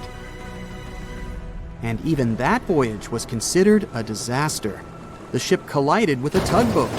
It still managed to finish its maiden voyage at a suitable time. After the company had gone bankrupt, they had to sell the ship for only $50,000. They removed the great giant engines, replacing them with only sails. Although it was once the greatest ship on the high seas, it was only 30 years later until it was abandoned, labeled irreparable, and anchored in a river. The other remaining ships were also sold and only used for parts. Edward Collins left the industry altogether, seeking work on dry land instead. As the Collins Line was no longer in the mix, the Cunards would grow in strength. Without competition, they would win the Blue Ribbon for the next 30 years, and 180 years later, after producing hundreds of ships. They still have a constant presence on the seas, as they provide transatlantic crossings, world voyages, and leisure cruises. To this day, the Cunard Line is the only one to run ships between Europe and America, and it's great proof that it's not always the fastest that's the best. Thick fog is rising over the ocean as the sun is slowly sinking towards the horizon. It's hard to see further away than a few dozen feet, but that's enough to notice a hulking, skeletal shape in the distance. As your ship approaches the figure, your heart beats faster, and then you make out the details of another vessel, abandoned by the looks of it. Ghost ships do exist, and their mysteries aren't always solved. Take MV Hoita, for example. It was a wooden vessel built in 1931 as a luxury yacht. It had served well to various people over 20 years before it was bought by a Samoan sailor and became a merchant ship. In 1955, though, Hoita's service came to an abrupt and mysterious end. On October 3rd, it set sail for another trading voyage that should have taken no more than 48 hours. Delays happen in the sea, so when Hoita didn't arrive on October 5th as scheduled, there was little worry yet. But then it failed to come on the following day too. There was no distress signal or any other sign of Hoita's presence anywhere between its departure and arrival points. a search and rescue party was dispatched to find the ship, and for 6 days, they were scouting the area of nearly 100,000 square miles. On October 12th, the mission returned to the base empty-handed. Hoyita vanished without a trace. It was only a month later that another merchant ship, Tuvalu, noticed the missing vessel far away from its route, drifting in the open sea and listing heavily. The sailors boarded the ship and found that all of its crew and passengers, 25 people total, were missing, along with all the cargo the vessel had been carrying. The radio was tuned to the International Distress Channel, meaning that the crew had been trying to ask for help, but they couldn't reach anyone because the radio cable had been damaged, limiting the range to 2 miles. The lifeboats were missing as well, indicating that people on board must have left the ship. Unfortunately, they seemed to have taken the logbook with them, leaving the rescue team clueless as to what had happened. Even today, the mystery of MV Hoyita hasn't been solved yet. No one knows where the crew and passengers had gone and what had caused them to leave.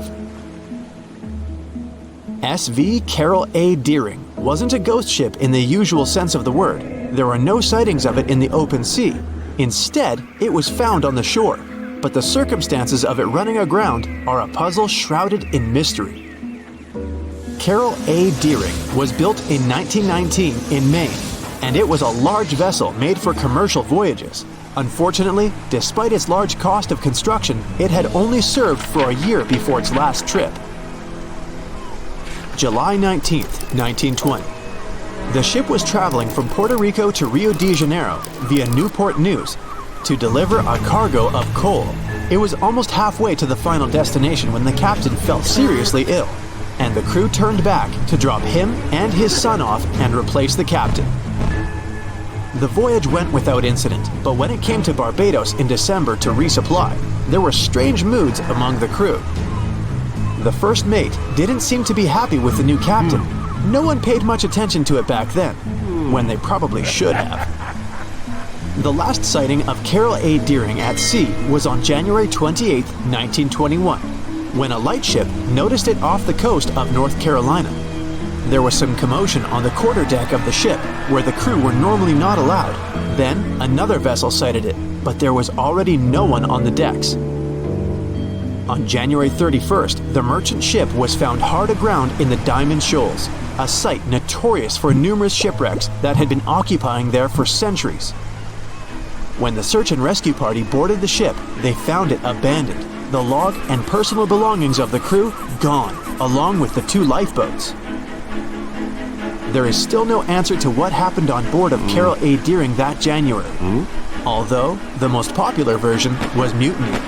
Maybe we'll never find out the truth though. SS Bechimo is perhaps one of the most notable ghost ships in history.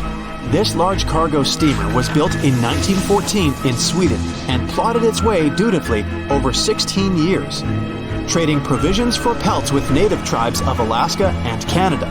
But then, on October 1st, 1931, Bechimo got caught in pack ice. At first, it seemed the crew would be able to wait it out and continue on their route because the ship broke free in a couple of days. But in less than a week, it became caught again, this time for good. In another week, a rescue party was sent to fetch 22 of the Bechimo's crew, while another 15 remained behind to wait through the winter if necessary and get the ship back. But a month later, after a powerful blizzard struck their camp, the sailors went out of their shelters only to find the ship gone. Luckily, a few days later, a native hunter told them Bechimo hadn't been lost yet. He'd seen it about 45 miles from where they had been stationed. They managed to track it down, but decided the ship wouldn't survive the winter, so they took the most valuable cargo from its hold and abandoned it. They were wrong though. SS Bechimo did survive that winter, and many more that followed. When the ice broke, it sailed away on its own, drifting listlessly along the shores of Canada and Alaska. There were numerous sightings of the ghost ship, sometimes adrift in the open sea, and at other times stuck in the pack ice again. People attempted to board and salvage it, but weather conditions or lack of equipment always prevented them. SS Bechimo was last sighted by native Alaskans in 1969, 38 years after its abandonment. What became of it later remains unknown. The story of SS Orang Medan is one of the most puzzling and harrowing ghost ship stories of the 20th century. No one even knows for sure if the ship even existed in the first place. It wasn't recorded in Lloyd's Shipping, the International Register of Ships, which makes it either a tall tale or a vessel that avoided being officially recognized for some shady reasons. In any case, the accounts as to what happened to the Medan vary. According to most reports, it was carrying some unknown cargo in the Indonesian waters when a distress call was received by another ship in the vicinity. The officer on duty heard an SOS message, but its contents are different depending on the accounts. The message did not repeat, and the crew of Medan didn't answer to any attempts to contact it back. The ship that received the distress call hurried to the rescue, but they only reached the vessel the following day, when it was already drifting and slightly listing. When the rescuers boarded the ship, they found that none of the crew had survived. However, one lifeboat was missing, which implied that there was at least one crew member who managed to escape. What happened to the rest of the people on board remains a mystery to this day. Still, there are no hard facts about this story, so we might never find out whether SS Orang Medan was actually a ship and not a thing of fiction. SV Zabrina was a 3-mast sailing barge built in 1873 for river trade ships in South America. She served for well over 4 decades, proving to be a sturdy and reliable ship. It was later transferred to Europe, where it continued serving its purpose well. But then, in October 1917, Zabrina set sail on a regular voyage only to be found ashore several days later. Mysteriously, although the ship was perfectly intact, the entire crew of 5 and the captain were gone. There is no direct evidence or hard facts as to what really happened that day. The most convincing theory is that the crew were washed away from the deck because of an underwater explosion. And then the ship sailed ahead without them, but the truth, as always, remains unknown. It has recently become a popular location for many tourists looking for the perfect place to get away from it all. If you're lucky enough to catch a sunny day here, it's like no other, I can assure you. Chances are, you'll end up having loads of foggy days, but let's be honest, they have a special allure of their own. This enchanting smile-shaped island is called Sable Island. It's located 190 miles from mainland Nova Scotia. It wasn't accessible to the general public until 2013. That's when it was added to the list of National Parks of Canada. You can get here either by plane or by water. But what's so enchanting about this place anyway? There must be something since the yearly tourist count is growing every year. Firstly, there's a spectacular number of wild horses here. There are between 200 and 500 horses roaming free all over the island. There's also a large population of gray seals. The place is also the only breeding location of a rare bird species called the Ipswich sparrow. If you're already considering a trip here, there are some things you need to know first.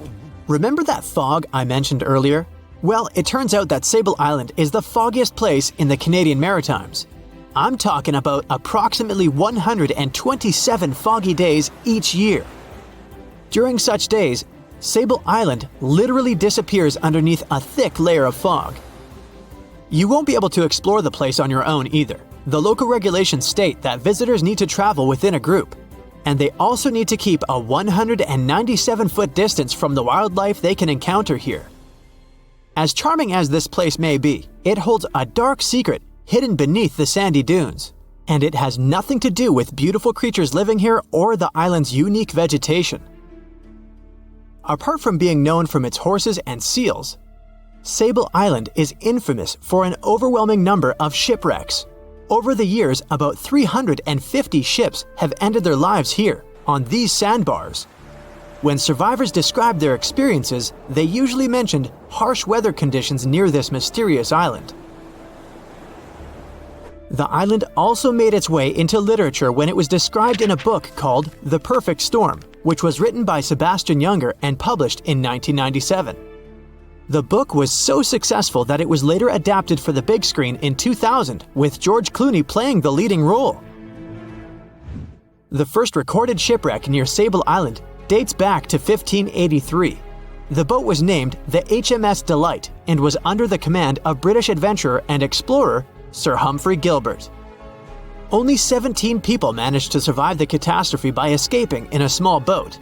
Records mention that they spent 7 days at sea before reaching the shores of Newfoundland. In 1884, another vessel named the Nicosia struggled in the thick fog as well. The ship was completely destroyed, but fortunately, all 18 crew members managed to survive. The captain's son was almost lost at sea when a lifeboat capsized when he was climbing into it. He somehow managed to stay underneath the lifeboat, which was completely submerged. When this lifeboat righted, he eventually emerged from the water and was rescued for the second time. The years between 1947 and 1999 were relatively quiet on the island. In 1999, though, a yacht called the Merrimack ran aground near the shore of the island at about 2 a.m. on July 27th. The 40-foot fiberglass boat had a crew of only 3 people.